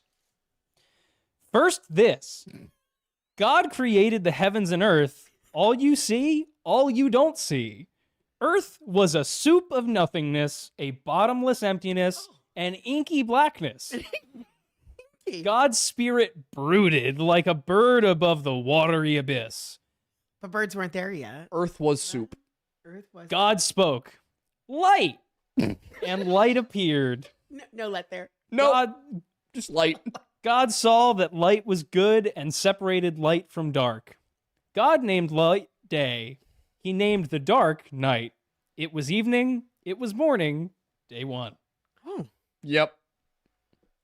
I mean, I just love that it's called the remix. Oh yeah, it's great. Phenomenal. But all right, we have more to yeah, read. yeah, we have Yeah, more sorry, chats. this- We are getting about as unhinged as we can, and we're not even on the show that's called Unhinged. So the super chat is the one in the center. Yeah, it's these ones here. Yeah. Oh, what's the one on the right? The That's just That's the chat live chat. oh, chat. the chat, the live chat. Yeah. Archie, come here. One up piece. Come on. There you go. Aw. Skybane's been a member sir, for 6 months. Thank you. Girk says, Aidens, I need your thoughts on the women's Fortnite tournament being called the Milk Cup, and are you helping fund it? That's horrible. What? I hate that. I hate that in all of its formulation. Why'd you have to say formulation? I don't know why. Because formula is the alternative to milk for babies. Yeah. I didn't even intend that. I apologize to everyone listening. That was a lot. No, New I don't Lore- even know what Fortnite is. next- Like that was a lot. Next Lore Lodge video is just titled "Hi." That was a lot. I didn't think about the words I used. This has gotten me into trouble in the past. I'm sorry. The milk cup. Oh, Yeah, that generally is horrible. That's horrible. yeah. That's so bad. Oh, sure. I'm like, I'll try one out It's now. good stuff. I like this. It's actually it's called the meat bucket. Yes. Oh, and I can choose from Yeah, elk, we've buffalo, got venison, four and wild flavors. boar. Oh, but they're 96 individually wrapped ones. Yes. Oh yeah. Oh, what do you have a preference? I personally think the elk are one of the best. Sydney, you are The elk correct. or the My head yellow? is fully in the gutter after reading the message. I'm being Total being sugars. depraved by the message. Archie, you are not getting the meat stick. Oh, Archie. As cute as you are. Nextus for $10 says if you base your cult, I mean the ranch in Washington, I'll be the tired detective investigating a series of disappearances linked to you as you try to indoctrinate or kill me. Oh. See, now that sounds great. I would be down for that. Unfortunately, I believe I possess firearms that are not legal in the state of Washington. Yep. I will say, it seems you've just created an antagonist. Yeah. So be wary. I like that it's not the feds that are after me. It's some state agency. Uh-huh. Attraction. I can take a state agency. Local. It's a local agency. Right? Absolute Zero for $10 says, it's finals week at my university, and we're giving exams to accommodate students. Can't watch the stream, and I've missed the video. Would appreciate prayers or professional Wendigos for help. I can do one of those things. Good luck. Good We're all luck. counting on you. And don't call me Shirley. I mean, you got that reference. We believe in you. I did. Thank Airplane. you. Thank you. Rennie for $2 says, thoughts on doing more UFO cases like Lonnie Zamora? Zamora sounds like an alien name. That does sound like an alien. I was going to do Roswell. I got to get to that. I'll do Roswell first. We keep having ideas for videos, and then you get stressed out about no ideas, and then we remember like the 12 ideas that we've had that we didn't do. It's kind of an executive dysfunction issue, I think. Yeah, probably. Yeah. JMO Preacher of the Milk for $5 says, I've seen the Aiden's absolute territory. I don't know Huh? what that means. It is a glorious sight to see. The Milk wishes for all to see their absolute territory. I assume he means Phoenixville? Yeah, I believe so. I love it. I think that's your absolute territory. Yeah, It's our territory. There we go. I'm representative. exactly. Like it. And the vice mayor of a cult. So. Yes. Yeah. No, the mayor of vices. Oh, the mayor of vices. That's right. You're really taking to your role. I know. like it. I mean, there's a crest and everything. Yeah. Kenny Wimpy for $10. I hope that's not your last name, dude. I'm sorry. Says hello from Utah. Kind of He's new from to- Utah. It may be his last name. Oh, I love Utah. You know what? You're so kind. You're already so kind. From Utah, kind. He's a Mormon. Yeah. I'm okay with that though. You're cool. Kind of new to the channel, but wanted to let you know I wasn't sure if anyone had. What? Latinian is pronounced with a sound at the end, not a sound. Tinia. Uinta? Uinta. Yeah, there we go. Love the content though, boys. Yeah, Uinta instead of Uinta. What's Utah? It's a mountain range in Utah. Oh. I've been trying so hard. Thank you. I try my best. This is something we ask them to do. Is we're like, hey, if I pronounce something wrong, can you correct me? Oh, I pronounce things wrong all the time. Yeah. MN Grow Live for 508 Nice says, just became a Patreon member. Great video, guys. Thank you. Thank you very much. Aw, That's so fun. We should play Cards Against Humanity with Mayor Pete. We should. Oh, I'm in. That'd be amazing. That'd be so good. We had a great time doing it the other night. Hopefully I can keep my mayor slot. We ended up Patreon. Very Yeah. exclusive. we ended up reading erotic fiction in various imitations of presidents and other figures. Oh, I like that. Yeah, we read from I read from a Court of Thorns and whatever it was. Yeah, Sarah J. Haas. I read from that in a Donald Trump imitation. Our friends didn't believe I could do an Irish accent, and then I did it. Oh, and Yeah. it literally I fell can- over. It I was can see hilarious. That. That would be good. Her hand caressed my girthy meat. Was it elk? Buffalo or bison? Wild boar. Wild boar. Oh yeah. Nate Palmer's asking, what's our favorite cryptid? Do you have a favorite cryptid? Do you know what a cryptid is? No, you got to tell me. Like Bigfoot, the Wendigo, the Squonk, the Pennsylvania State Oh. cryptid. Are you aware of the Squonk? No. So Is that like the Jersey Devil? Are these? The Jersey Devil would be a cryptid. Yeah, in Pennsylvania, the national the state cryptid of Pennsylvania is the Squonk, which is it's kind of like a little pig-looking thing that Do we have one? Where is it? No, we got probably up in the woods of the Poconos. I mean, we got. Well, here's the thing: you'll never find it because as soon as it's perceived, you see, it is so self-conscious about its appearance and believes it is so ugly that if you Aw. see it, it melts into a puddle of tears. Oh no. Yeah, Yeah, it's we real have the sad. saddest state cryptid. Yeah. So, but like a phoenix, would it be a cryptid? Like what? Phoenix qualifies would be as like a cryptid? mythical creature. Yeah. Okay. Yeah. So technically, cryptid is an animal that is proposed to exist but has not been proven to. Like the Loch Ness monster. Exactly, or Okay. Bigfoot. But like the phoenix is a mythical creature. Yeah, that would be its own kind. That would be something It's a else. different That is cat. something that is known to essentially not truly exist. Yeah, like phoenixes, dragons, Like, griffins. we're not 100. Yeah. Yeah. Dragons, come on. Okay, all right. You've all right. seen the skulls, haven't you? Yes, I've seen the skulls. So what is our thing called again? Squonk. A Squonk. squonk. Poor little guy. Oh yeah, Oh, it's it's actually sad. very I sad. feel really sad for him. He should move here. He would fit in here. He would. We love him. He would. We feel could make like a squonk statue. I feel like if a squonk was in front of us, it might not immediately become a puddle of tears. It Yeah. might feel semi welcome. Would it be inappropriate to make the statue like a water feature? No, Be that really would be funny, actually. so on point. That'd be so good. Great. Imagine a giant squonk statue in the middle of Phoenixville that Little is water in the feature. middle of a fountain, Oh yeah, I kind of like it. I like it too. and the All right. water's coming out of its eyes. Oh, no. Aw, Yeah. Poor little guy. That would get us on the map. That's for sure. Oh, it's We're true. already on the map for the most breweries per square Per foot in the capita. country. Yeah, And also, we're the only place with Blobfest. The Blob That's true. Yeah, yeah. And the blob doesn't. Is the blob a mythical creature? No, it's a nah, that's just Or- Hollywood. Jello. Yellow. I guess I don't know. There was a piece of him somewhere. I'm surprised we don't have a blob eating contest at this point yet. A blob eating contest? Yeah, Like it's just a bunch of Jello and people. We You have have to see. eat it. You have to see how many, like how much, like the wing contest that used to exist. Oh yeah. But like instead of wings, it's like Nathan's cups hot of dog Jello. kind of Yeah. thing. Yeah. What like? Yeah. Why do they wear tinfoil hats? What is the tinfoil hat thing? No idea. It has something to do with like aliens radio stopping waves. you from I think it's something to do with radio Is waves. this the thing about Nathan's hot dogs? no, it's for like the Blobfest. Oh, You wear a yeah. tinfoil It's hat. like the It's like the conspiracy theory. yeah, yeah, the CIA waves can't get into my head. Okay. yeah. Yeah.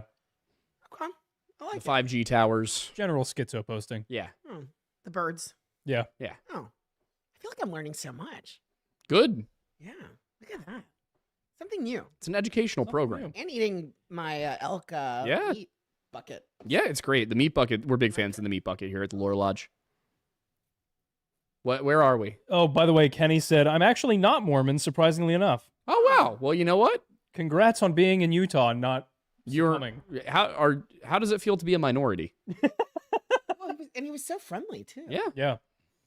Anna Maintz, sorry if I mispronounced your last name, says, who's your favorite backyardigan and why? Detailed analysis if you can. Oh. It'll be forever until I can get the theme song out of my head now.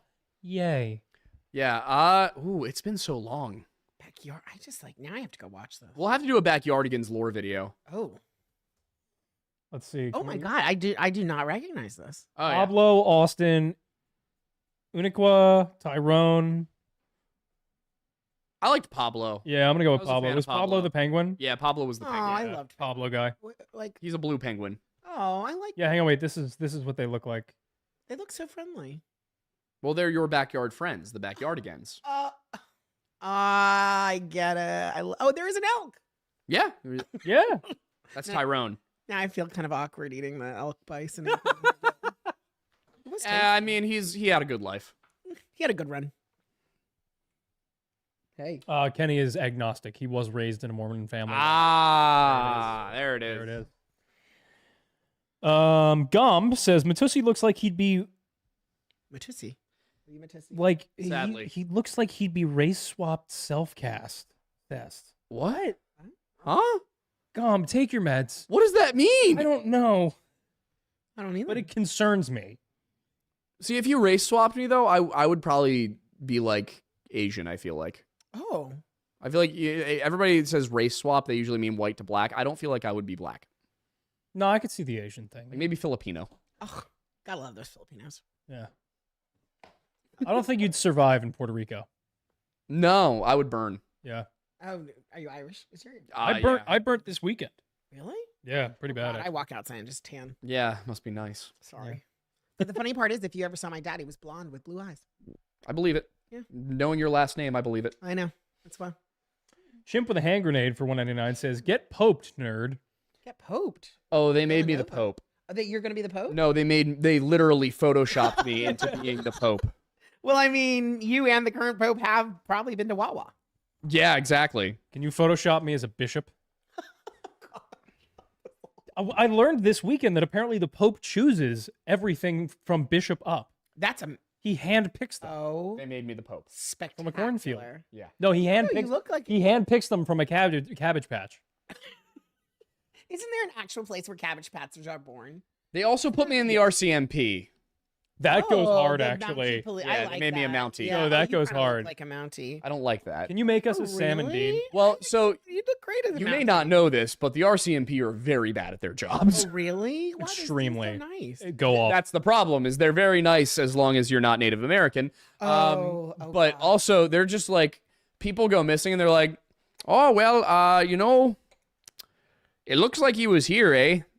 And now he's not. Yep. Not a lot of effort They gets don't put really like Not investigate. not a ton No. of effort put in. Oh, No. Yeah. There was one guy who like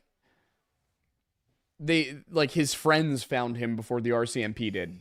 Well, we have to put a GPS on you or something. Yeah, probably. Yeah. in. If we ever Yeah, I go to feel Canada, like- yeah. Yeah. It seems like a big wild. Oh, they made me Jesus. Oh God. Oh God. Help us. Oh God. I mean, you look like a hippie. Oh. Oh.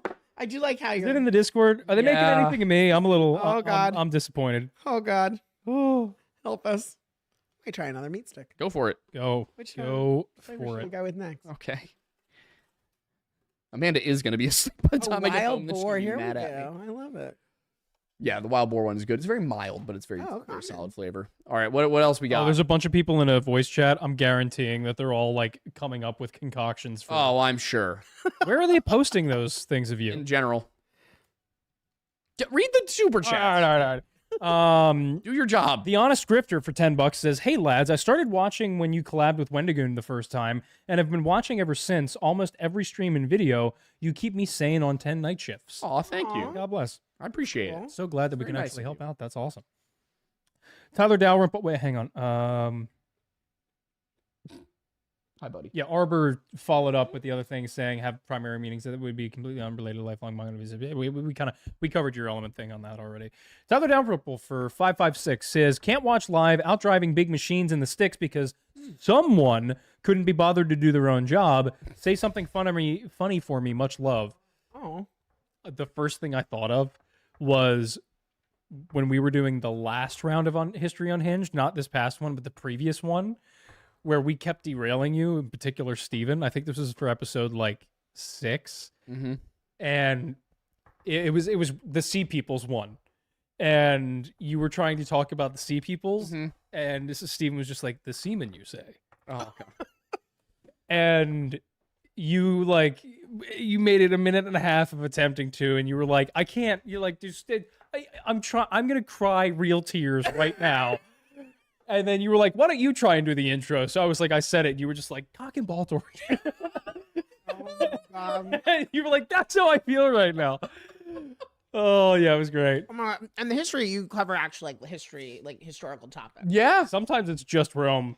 Rome, just Rome. Yeah. I love it. Unfortunately, essentially. all roads lead to Rome applies to discussions as well. Yeah, I mean, that's unfortunately. amazing, though. Who doesn't love Rome? Apparently, great. women based on TikTok. Oh, really? Like there was a whole thing about like how apparently women don't think about Rome nearly as much as men do, Oh, I mean, that tracks. which I don't understand. I went to karaoke in Rome last time I was there. Oh my god, see that sounds amazing. It was fun. Love it. Next. A real cartel pilot for 556 says, Matusi, I beg you, wear the maid outfit again for the sexy calendar.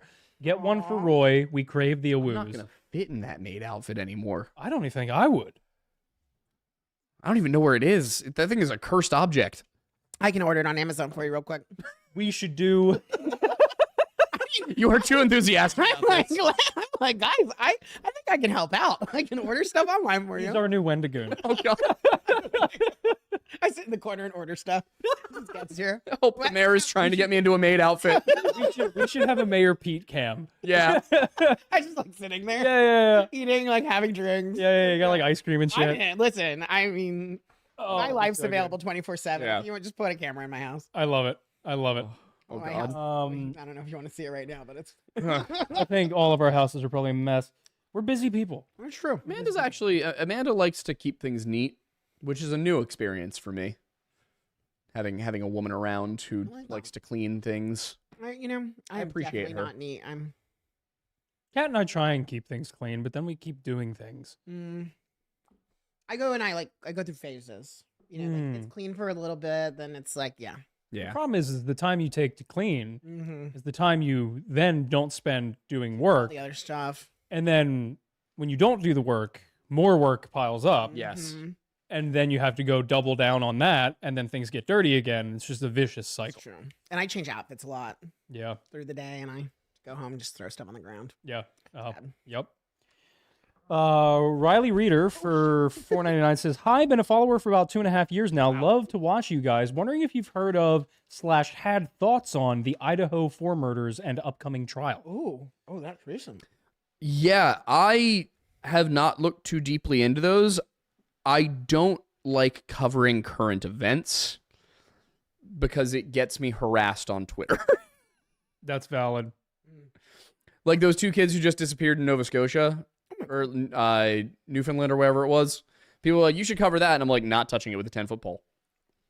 What was Did going not on help there? that the RCMP got up there and before even talking about the missing kids, decided that that was an appropriate time to do a land acknowledgement.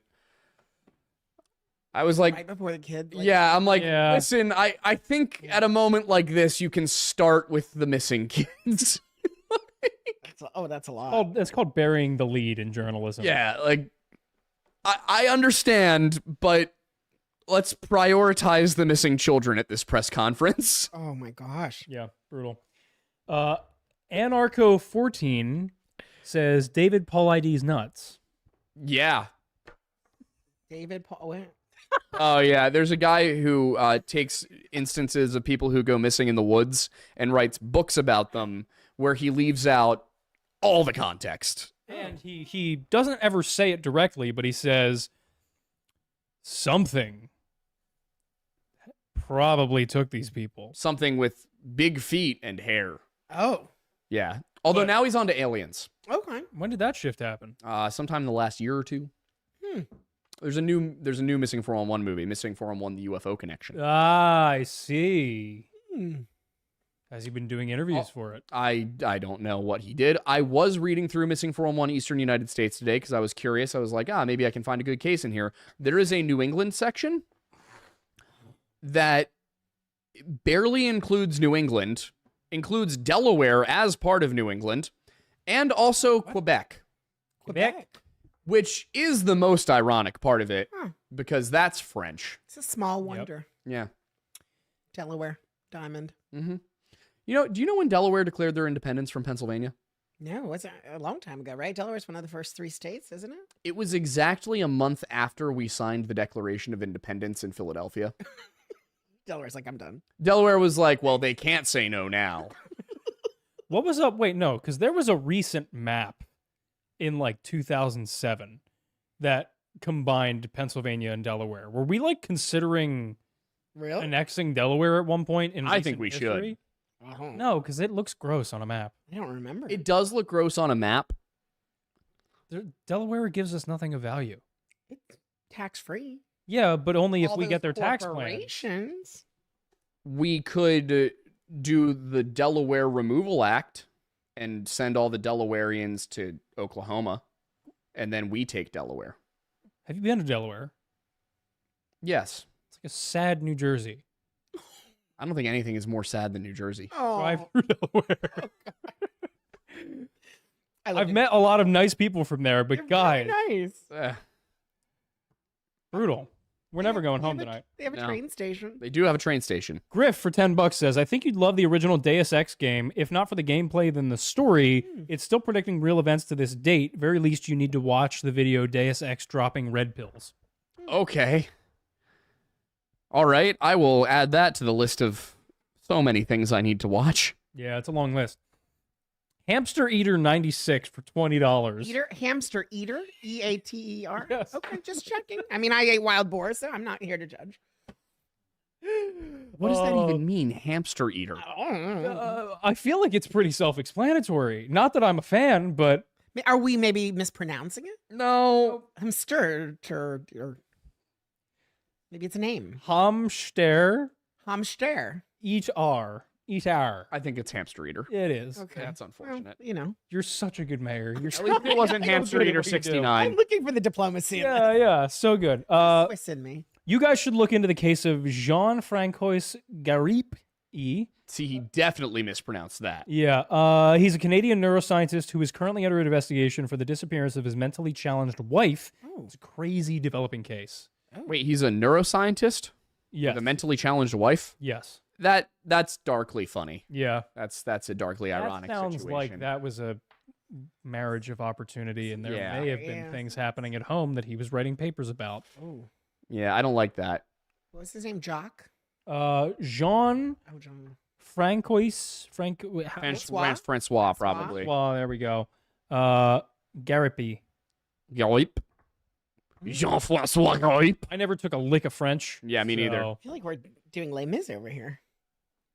I am Jean Valjean. Oh, you know that ultimate character quiz? Uh-huh. So we all took it last night, and it was funny because Kat and I got basically every like main television show couple, but it was funny because some of them were reverse sex order. Oh, no. So like, I was the guy from Grey's Anatomy, she was the woman, and like I was Richard Castle and she was Kate Beckett from Castle.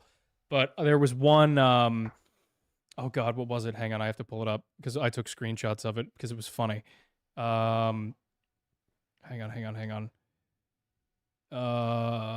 Oh yeah, I got Ilsa from Casablanca, and she got the guy, Okay. Oh. and I got None of this means anything to I me. got Dr. Ellie Sattler from Jurassic Park, Oh. and she got Richard Grant. Oh my God. I got Aragorn, which made me happy. Yeah. And yeah, it was just really funny. I also got Dean from Supernatural. I got Lucius Fox from the Dark Knight series.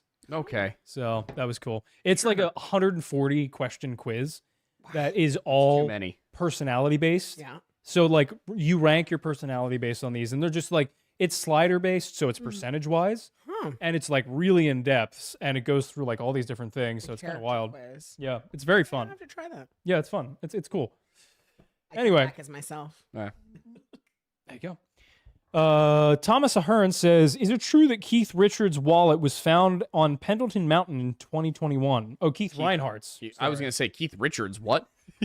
So that's a weird thing. I kept seeing people saying that. I found no evidence of it. Interesting. Yeah, they said like Eric Walters had said it, but I went and looked at all of Eric Walters' stuff and there was nothing about it. Got it. Yeah, it was weird. Underqualified gunman for $5 says, That's it. Yep. Maybe you shouldn't be that then. Not to distract from murder cases, but I recommend looking at the Doom mod Hideous Destructor. It's like a Tom Clancy game versus demons. It also has Coop. As what? Co-op, I believe, but it's Ah. written as Coop. Yeah, I've never played Doom, but I can give it a shot. What now? Mad Engineer said Keith Richards' wallet could be found in the fossil record. Yeah, probably. Dude, he's like 80 something, and he's still just rocking it.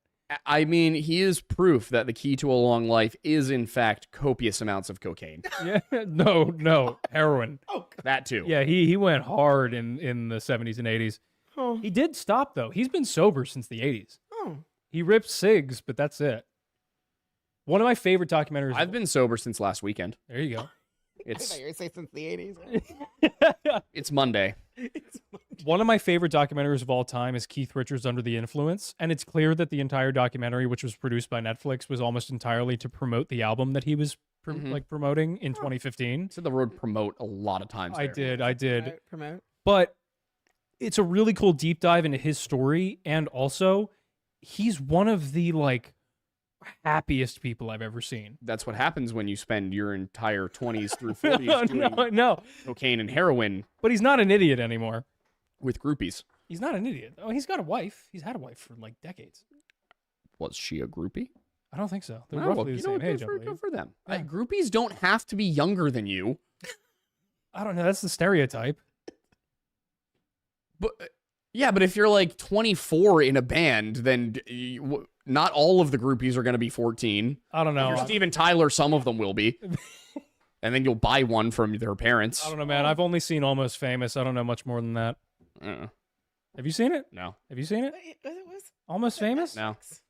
No. It's a movie from like the 90s. No. Oh no, I haven't. Yeah, it was Philip Seymour Hoffman was in it. Like it's all about like groupie culture. Early in my career, I had groupies, but they were all men in my Instagram DMs. Oh, That was before Lore Lodge. There were a lot of people that wanted me to start an OnlyFans, and unfortunately, all of them were male.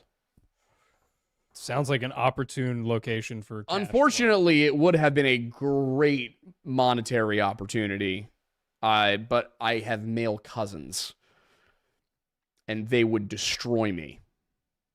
I would never hear the end of it. Yeah, that's valid. It would just be it would just be constant. you wouldn't put Even if you bought them all like Lamborghinis. Oh yeah, it would be. I would be OnlyFans boy. they'd be like, I don't want your bussy cars.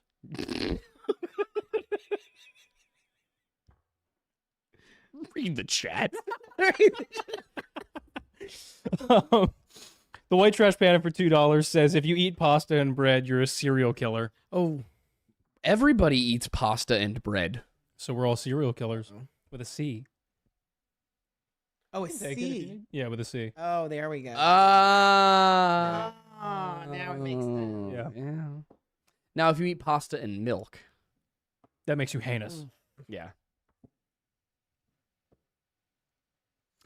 Gomb says Aiden's pinky toe is longer than his big toe. Source, he sent feet pics on Discord server one time. It was weirdly impressive.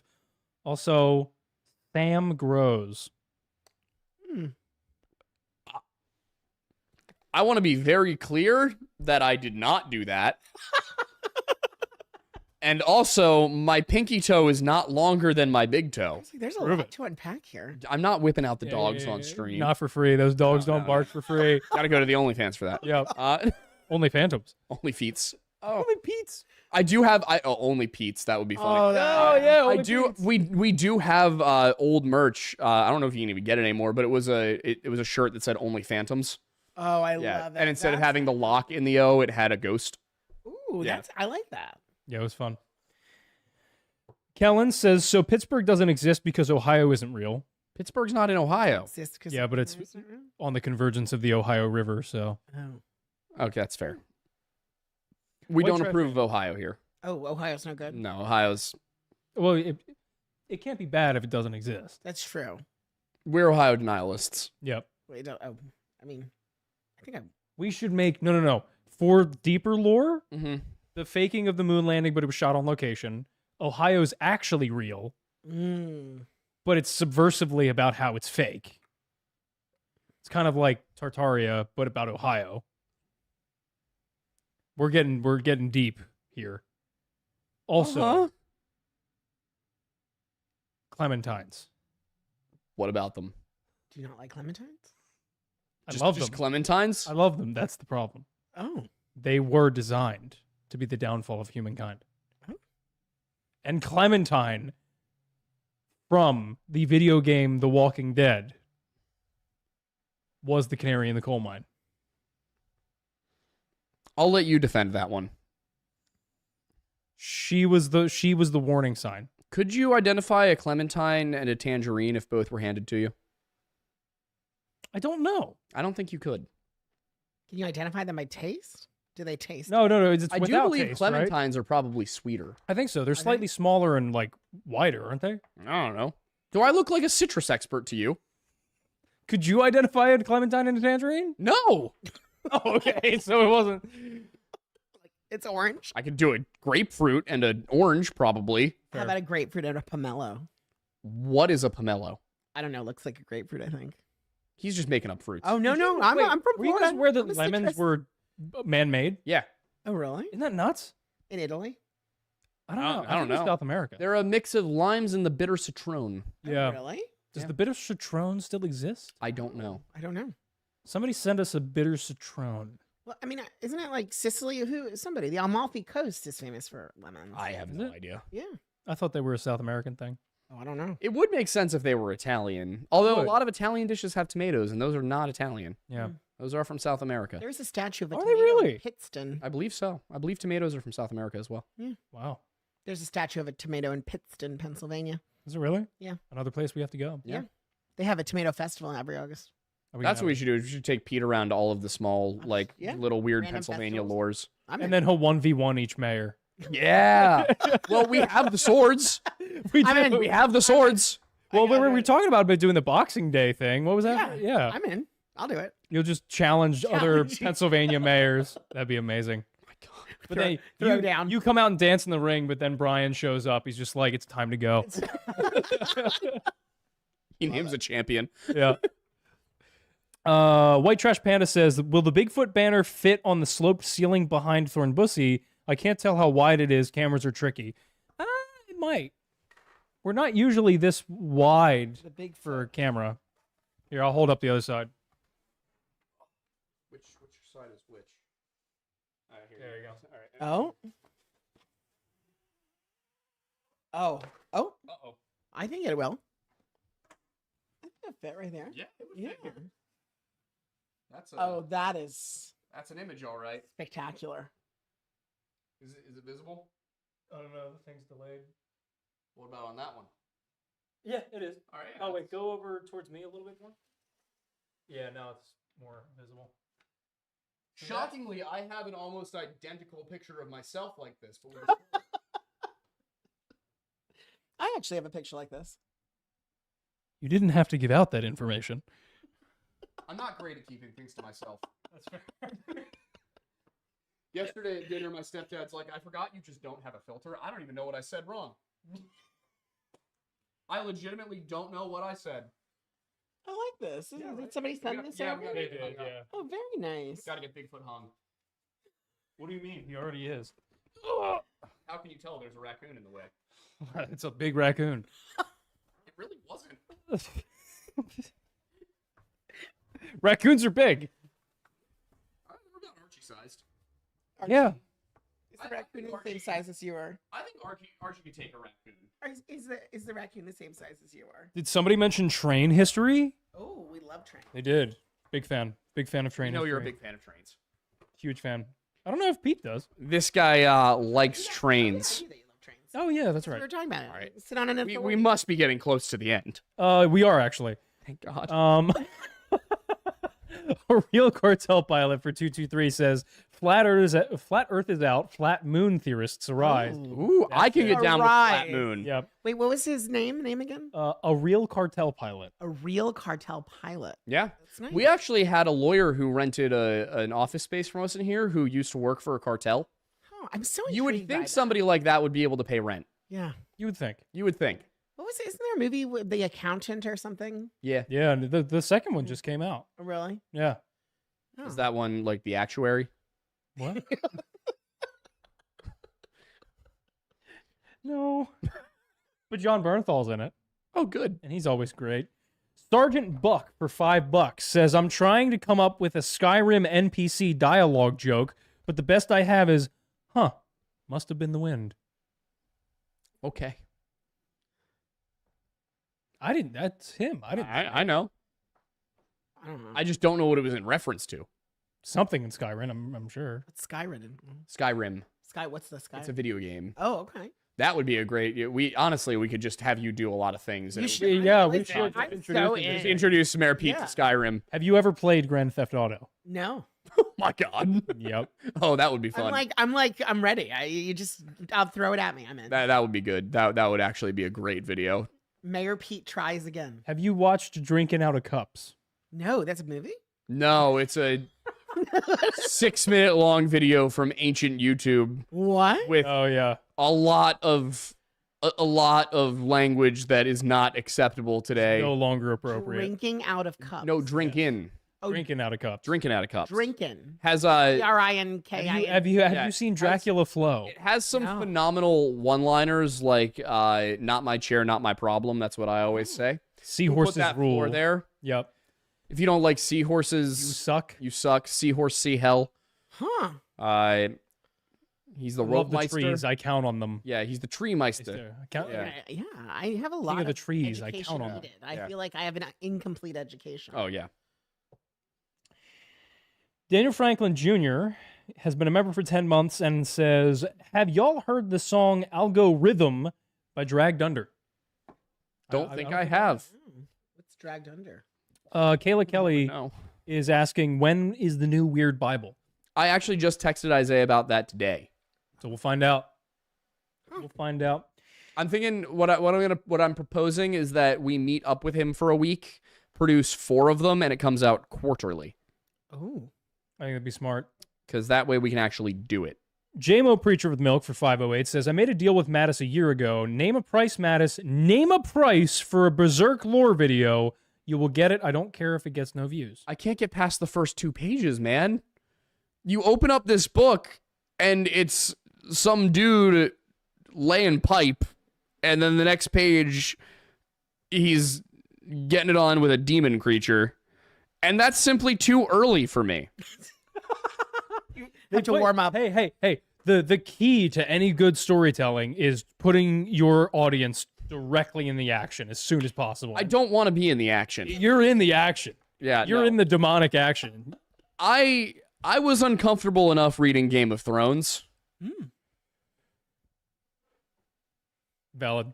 I was even more uncomfortable reading from Game of Thrones in a Trump voice for certain scenes. I haven't watched Game of Thrones. Really? Really? No, I'm telling you. You would like it. You would like Very it. incomplete education, We'll fix that. you know. We can make a whole YouTube channel of just exposing Mayor Peter. to Mayor things. Pete tries things. Yeah. The Aiden's corrupt Mayor Pete. Mayor Peter exposed. Oh, God. Yeah, I knew my downfall would come somewhere along the way. Oh yeah. A real cartel pilot from 508 says, Chimp has informed me the moon is not flat, but rather it is made of government cheese, and the M cave is a cheese bunker. Listen, that entire statement out of context is phenomenal. Like, Chimp has informed me is a very eccentric thing to say. So good because it's love it. so true. It's so normalized for us. Yeah. We should do that thing where we create presentations for each other and we have to present them. Oh. We were literally, Becky, Kat, and I were just talking about this. Yeah, we should last do that week. downstairs with the big TV. Yeah. No, we plan on doing it this year. They just did that thing over at 1278. The what is it? Not sell your friend. Oh. Pitch your friend. That's your friend. Yeah. Oh, okay. That's a Sell little your different. friend. No, yeah, sorry. No, mine's going to be me like autism dumping about trains for 20 minutes. No, it won't be. It'll be you having to present something I write. Yeah, I No, was no, thinking, that's so our you plan. switch? We're going to have the first round is sober and we get to dump about something we care about Okay. that like is niche that we normally wouldn't. And then after that, we all get hammered and then it's out of a hat. Whose are you presenting? Oh. Ooh. So I it's like that. you have to try and remember what they said and then also go along with their slides. Oh. So, Interesting. Interesting. yeah. Bombardier engines. What? Bombardier engines. That's the dual mode locomotives, trains. Did he just out-train you? Wait, what version? What? You just got out-trained. Wait. It's a dual. It's a gas and diesel. I'm sorry. It's a electric and diesel train engine Oh, yeah. by Bombardier. Oh, the company. Okay, yeah. I was gonna say, I was like, Bro got out-trained. bro got outtrained. I probably mispronounced Bombardier. No, you It's a probably got French it right. You can't mispronounce French. As I Uh, say, if they want me to pronounce the word correctly, spell it right. All right, so we have officially hit the time. Oh, thank God. Other than, oh no, yeah, we got everything that was large. Oh, nice. Except for the last one says, Blocky Ninja, hey lads, tomorrow I'm starting my move with my wife to Scranton, Pennsylvania from Idaho. Any advice for fending off the local cryptids of PA? Oh, well, just don't look at it, right, or it cries. Well, the squonk, yeah, I would be more concerned about the hill people. There's not that many in PA. the hill people. The hill people.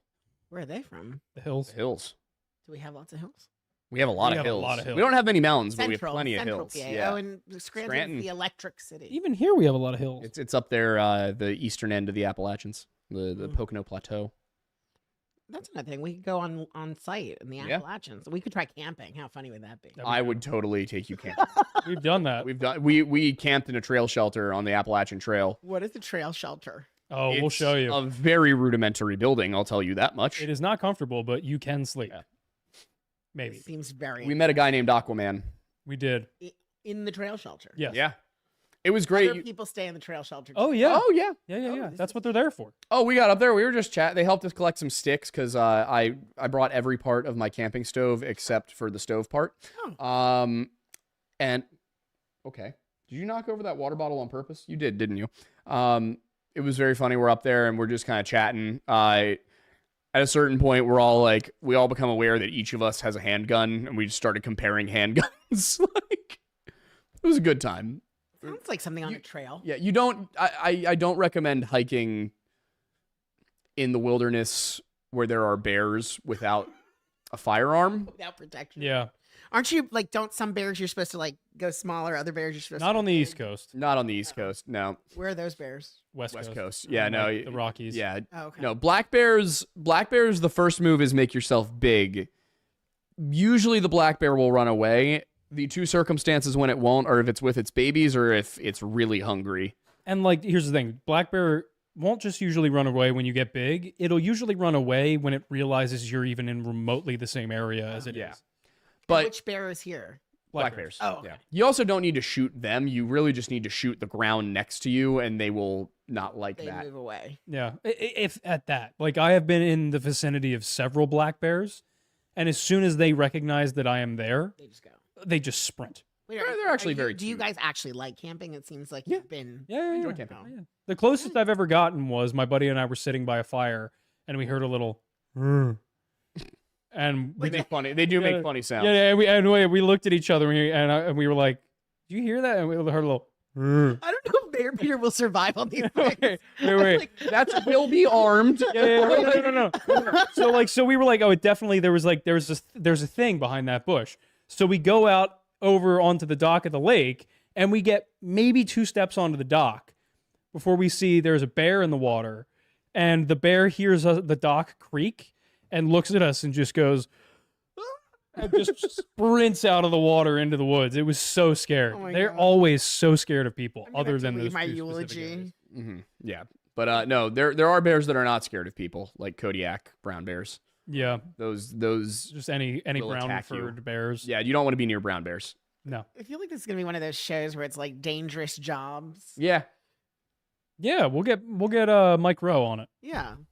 Mayor Peter tries the trail. Mayor Peter kidnaps Mike Rowe. Excuse me, can you get in the car, please? Just right over here. Hi, I love your show. Come here. Oh, I have a dangerous job in the back of this car. Could you just come right over here, please? Could you put the zip ties on yourself? Thank you. It's for the dangerous job. I remember an episode of Dirty Jobs from forever ago where he it opened up and he was like, "And what's your job?" And the woman's like, "I am a sexologist," and he's like, "Wrong kind of dirty," and just moved along. Excuse me, gotta go. Incredible. Oh my god. All right, well, that's all of the super chats, right? Yeah, we're done. Okay, well, this went long. All right, well, I am gonna be challenged retitling this. That's for sure. I'm not changing the thumbnail. No, you shouldn't. The thumbnail is remaining the ominous backyardigans. Yep.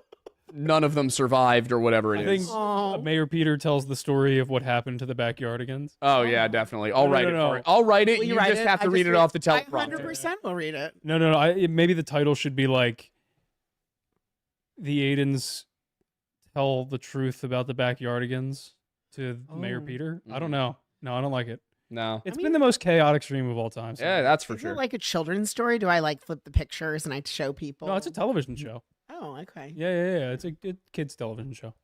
Oh, the backyardigans. Yeah. Yeah. Oh, yeah. No, What I'm about saying, the I'm story saying, he's see gonna that write? that thing Oh, right yeah, there, yeah, that's yeah. actually a teleprompter. Oh, I'm in. So what I'll do is I will write it And I just read it. and you just read it, In and I will make this difficult for you. in the most Mayor Peter kind of voice. Yeah, I will make this very difficult. You are not going to be prepared for the things that I'm going. I have read about some horrible things. What? Oh yeah, our job as There's going to be cannibalism. Oh my god. our job has Might throw some desensitized might us throw to some bad incest in things. there. Oh my god, that poor hippo and elk Yeah, no. penguin. No, Pablo, get away from it. Pablo, no. Oh no. Parker, no. Oh, sorry. Pablo, not the minefield. Pablo, don't stare at it for too long. Oh. Tyrone, those aren't stickers. I don't remember what the rest of their names were. I'm gonna start calling him Gladys or something. Can we take phone calls? Ronald. Maybe like QVC. Oh, we Oh, should. Collins. Martha. Oh, yeah. Thanks, Martha from Allentown. I think we just put up. We just people from like other countries watching I this love right now. it. I love it. We just put up a sign in downtown Phoenixville that just has a phone number on it Just call. and just says call. Call for a good time. Call for a good. It's No, like no. between these specific hours while we're filming. Call for a confusing time. Yeah. Using time. Hi, thanks for calling. This is Mayor Pete speaking. And they're like, wait, what? No. It'll be what, and then like the third one will be like, oh, of course, this is what this is. Oh. That was exciting. I didn't even know what a super stream was till today. I feel like I've learned a whole new. Oh yeah, well, And now Grand Theft Auto. I've got, yeah. I've got a list. Yeah. I mean, I do need to spend more time with the message. the remix. oh, the message Yes. translation, yeah. Yes. Honestly, we could just have him read the entire message translation and it would do numbers. Random Oh, I page. just sit here. How many days do you think it would take? A lot. I mean, It is So- the Bible. The random page that was open to is Jeremiah 14, the killing fields. oh God, is this the backyardigans again? Tyrone. Well, get away from the fields. You know, you're a natural at this. You get it. Tyrone, no, he says. Wait, Jeremiah what? 14, 11 through 12, or my God. 11, 14, 11 essentially is where we start. This is how we'll close the show. We promise. We're not going to keep ourselves longer than we have to. Our girlfriends are already going to be pissed. Oh. I'm waiting. Oh, you want me to start? Oh, I can't. What was it? 1411? Yeah, 1411 is the start. Through where? I don't know. Because I don't have the heading "The Killing Fields." Really? That's not it available. What No. places do you have? I have Jeremiah's intercession. Oh, intercession with Jeremiah. That sounds like something that Corinthians wouldn't like. I found some contradictory information. I really hope my priest is not watching this show. I'm not getting confirmed anytime soon. We're all getting excommunicated. Oh, yeah. I've already been confirmed. I'm fine.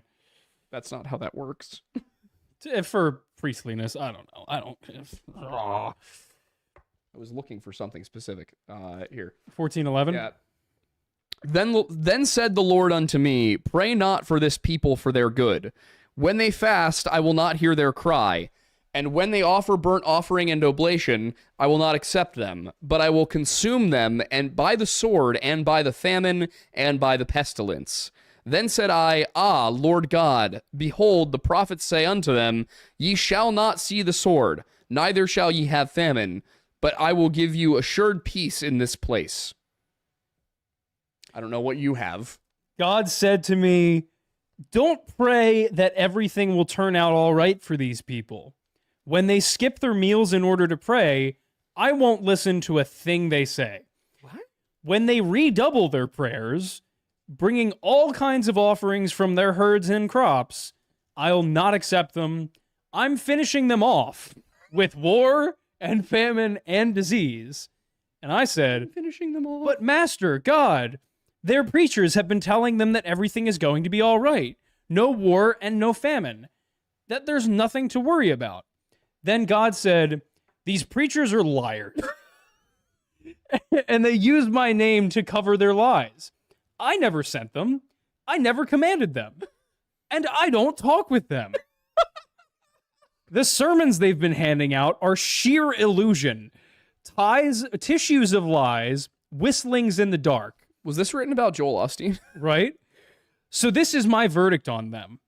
All the preachers who preach using my name as their text, preachers I never sent in the first place, preachers who say war and famine will never come here, these preachers will die in made God war so and sassy. by starvation. Yeah, I know. I'm kind of digging this passage.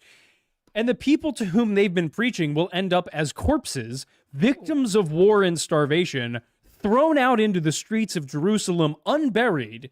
No funerals for Oh, them Aiden. or their wives. Give I it know. to me. Give I it know. to me. Give me the book. I know. You Give saw me my the hand book. gestures, you knew where it was going. Uh-oh. Where were you? Okay. Just let the last paragraph. Something that about funeral first missing. selection. In 14? Yeah, go 14, like 14 through 16. 14. Okay. Hey, let me make sure that's right. It's right. Right here. This. Yeah. All right. Okay. And then God said, "These preachers are liars, and they use my name to cover their lies. I never sent them. I never commanded them, and I don't talk with them. The sermons they've been handing out are sheer illusion, tissues of lies, whistlings in the dark, folks. So this is my verdict on them. All the preachers who preach using my name as their text, preachers I never sent in the first place, preachers who say war and famine will never come here. These preachers will die in war and by starvation. And the people to whom they've been preaching, they'll end up as corpses, They'll just end up as corpses, victims of war and starvation, thrown out in the streets of Jerusalem, unburied, no funerals for them, or for their wives or their children. I'll make sure they feel the full brunt of their evil." It was meant to be. It was meant to be. was Really, meant this could be the Trump translation. Yeah. You could read this Man. entire thing as Trump. Oh no. I can't. I don't even know. Where's it going? Is he reading the forward? Samuel dedicating the child to God. Before the year was out, Hannah had conceived and given birth to a son. She named him Samuel. I think it's a good name. Explaining, "I asked God for him, and he gave him to me. I asked, he gave him. This is what happened." So perfect. Well, and when Elkanah next took his family on their annual trip to Shiloh, great people in Shiloh, great place, I've heard great things, to worship God, offering sacrifices and keeping his vow. It's important to keep your vows, folks. Hannah didn't go. She told her husband, "After the child is weaned, I'll bring him myself." So she was a strong woman. We like strong women, folks. "And present him before God. And that's where he'll stay for good." Oh my God. Why does it work so well? It's insane. It's insane. We're It's done. beautiful. Okay. I do have to give you guys, just since we have these out, my favorite part of the KJV, because it has the headings. It's from Belshazzar's Feast. There are 3 headings. This is where the handwriting on the wall comes from. Belshazzar's contribution to the feast: unrestrained sensuality. Oh God! I have pearls to clutch. God's contribution to the feast: handwriting on the wall. And finally, Daniel's contribution to the feast: the announcement of doom. Wait. This sounds like the best party of all time. What is this again? These are just the headings from Daniel 5. Daniel 5. Hang on. I don't think it'll have them. I'm very interested in what that will say. The rave began. I know. Where is Daniel? Kind of in the middle. Okay, hang on. After Jeremiah. He's not in the beginning. He's not in the Oh end. my God! help. He's somewhere in between. I said, I am the Alpha and the Omega. Right after Jeremiah, you said? After Ezekiel, I think, yeah. After Came off the Gutenberg press. Oh, Daniel. Okay, wait. Hang on. Headings of Daniel at the beginning? It's Daniel 5. It's the headings from Daniel 5. Okay. Hang on. That's Daniel 2, We're on page, Daniel 4. 1276. No, I'm not sure that's gonna happen. Oh, here we go. Oh, yeah, I'm not seeing any headings. Yeah, that one's not going to have Just as them. the writing of the disembodied hand. Oh. Yeah. Oh. This is like all encompassing. Oh, yeah. I feel like I have a whole new education today. This show really has no theme. Yeah, This this show has I like devolved it, over the though. years. It used to be a kind of a direct conversation about whatever we covered most recently, but the problem is that now that only really takes 20 to 30 minutes, and it's an hour and a half Oh. show that goes for We 4 can't hours. do Pity of the Gourd tonight. We can't do Pity for the He Gourd. was whining under the plant. I told him, "Why do you pity it? It's a plant." He said, "Well, frankly, I like the plant more than the people." This And town- I asked him, I said, "Jonah, why are you so upset about the plant?" and Jonah said to me, he said, well, you know what? To be honest, I'm going to kill myself. I said, Jonah, you tried. You got out of the whale, though, didn't you? Even the whale didn't like you. You're gross.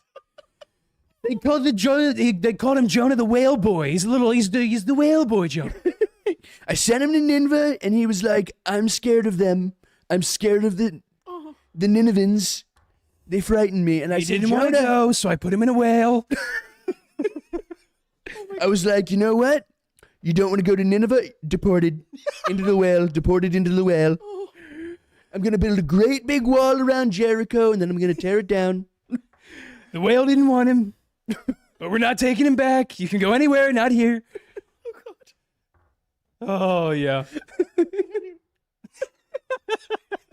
Some say it was just a fish.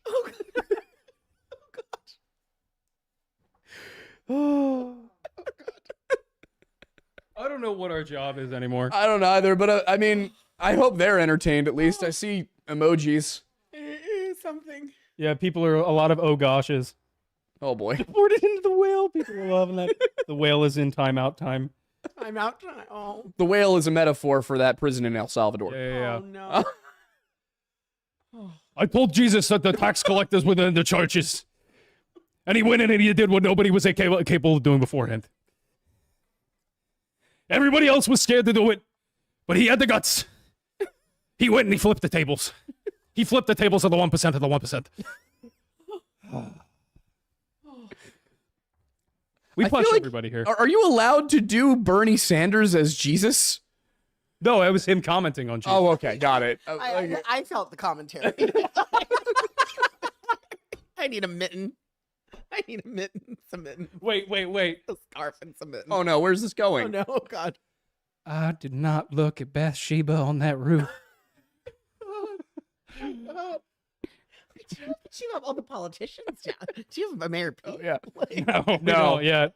not yet. Yeah, not yet. Yeah. Well, we have you here. We don't need Yeah, you. exactly. That's No. You have in real life. You have a real life one. Oh my God.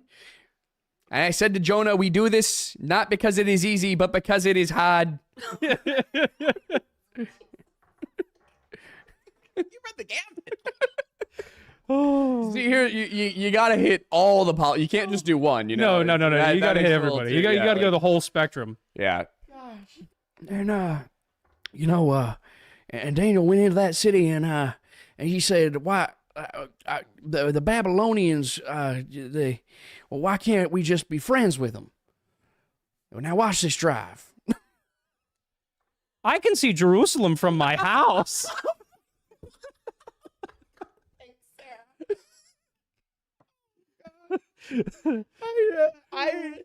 I will say this is the first time I have ever heard the Bible reimagined in the voice of politicians. Oh yeah. Honestly, it is also the first time we've heard it. Yeah, Oh, that's the wow. first time we've done that. Yeah. But the message just reads as Yeah. Trump It so just well. does, yeah. No. Gosh, that was $10,000 Oh, yeah. $10,000 donation goal for the month of June. If we can get $10,000 in donation goals, What are you about to promise? we will read the entirety of the message in Trump accents. That's gonna take such a long They're time. never gonna give us 10 That's grand. true. They'll never give us 10 grand in a I'm month. gonna make the first donation. How about a per page Oh, God. price? You at least get in a couple pages. That's fair, yeah. God said light, and it was day. It was beautiful. Doesn't include the forward.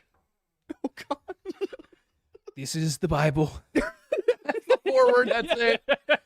Right here, it's the Bible. Really incredible book. Some tell me it's the greatest story ever written. I personally beg to differ. I think Art of the Deal is up there. I wouldn't call it the Bible of the 21st century, but We don't have We one. don't have one. Someone sent us the Art of the Deal. I have one. I will find you. Oh god. Be careful what you. Wait, no, Oh, wait, yeah. wait. What? Oh no. no. What now? Hang on. Hang on. No, We need to No, go no, no. home. He's gonna find. It's almost 11. I know. Where is He's gonna find. where the is- passage. I promised Amanda I would give her hugs Revelation? at the end. I know, but like, oh, is it in this? Oh, it is in here. 007. Hang on. Oh no. Heaven. Oh, where's this going? I don't know. Don't read it. Don't read it. Oh, I'm not. But I just see the Backyardians again. Tyrone, no. It's like Tyrone goes to the White Lotus. Oh God. Parker, Hang on. Parker, no. Hi, buddy. Tsunami. What? Oh, you've not watched TikTok on White Lotus? Wait. Revelation 3:7. Oh God. And write this to Philadelphia, to the angel of the church. We all know Philadelphia, folks. Bad things happen in that town. The holy, the true, David's key in his hand, opening doors no one can lock, locking doors so no one can open, speaks. Philadelphia will be spared. That's it. Just wanted to make the bad things happen in Give it Philly to me joke. really quickly. That is. It's too easy. Oh, It's wow. too easy. Like, I have not heard. Blessed be God, my mountain, who trains me to fight fair and well. doing the McConaughey. Yeah. He's the bedrock on which I stand, the castle in which I live. All right. My rescuing knight, the high crag where I run for dear life, while he lays my enemies low. Oh, God. It's too easy. Oh my god. I have not heard the president speak since before the inauguration, but That's incredible. my impression's getting better Yeah. just from hearing each other do it. Oh yeah, it's great. Oh, I like you two are like spot on. Like it's spectacular. It's funny because he does like the more elderly version. I do like the 2016 Like version. a younger version. Yeah. I do the Like circa 2016. Yeah, exactly. 2024. None of you have been pissed off at me yet. I haven't gotten office. I may be orange, but I still have hope.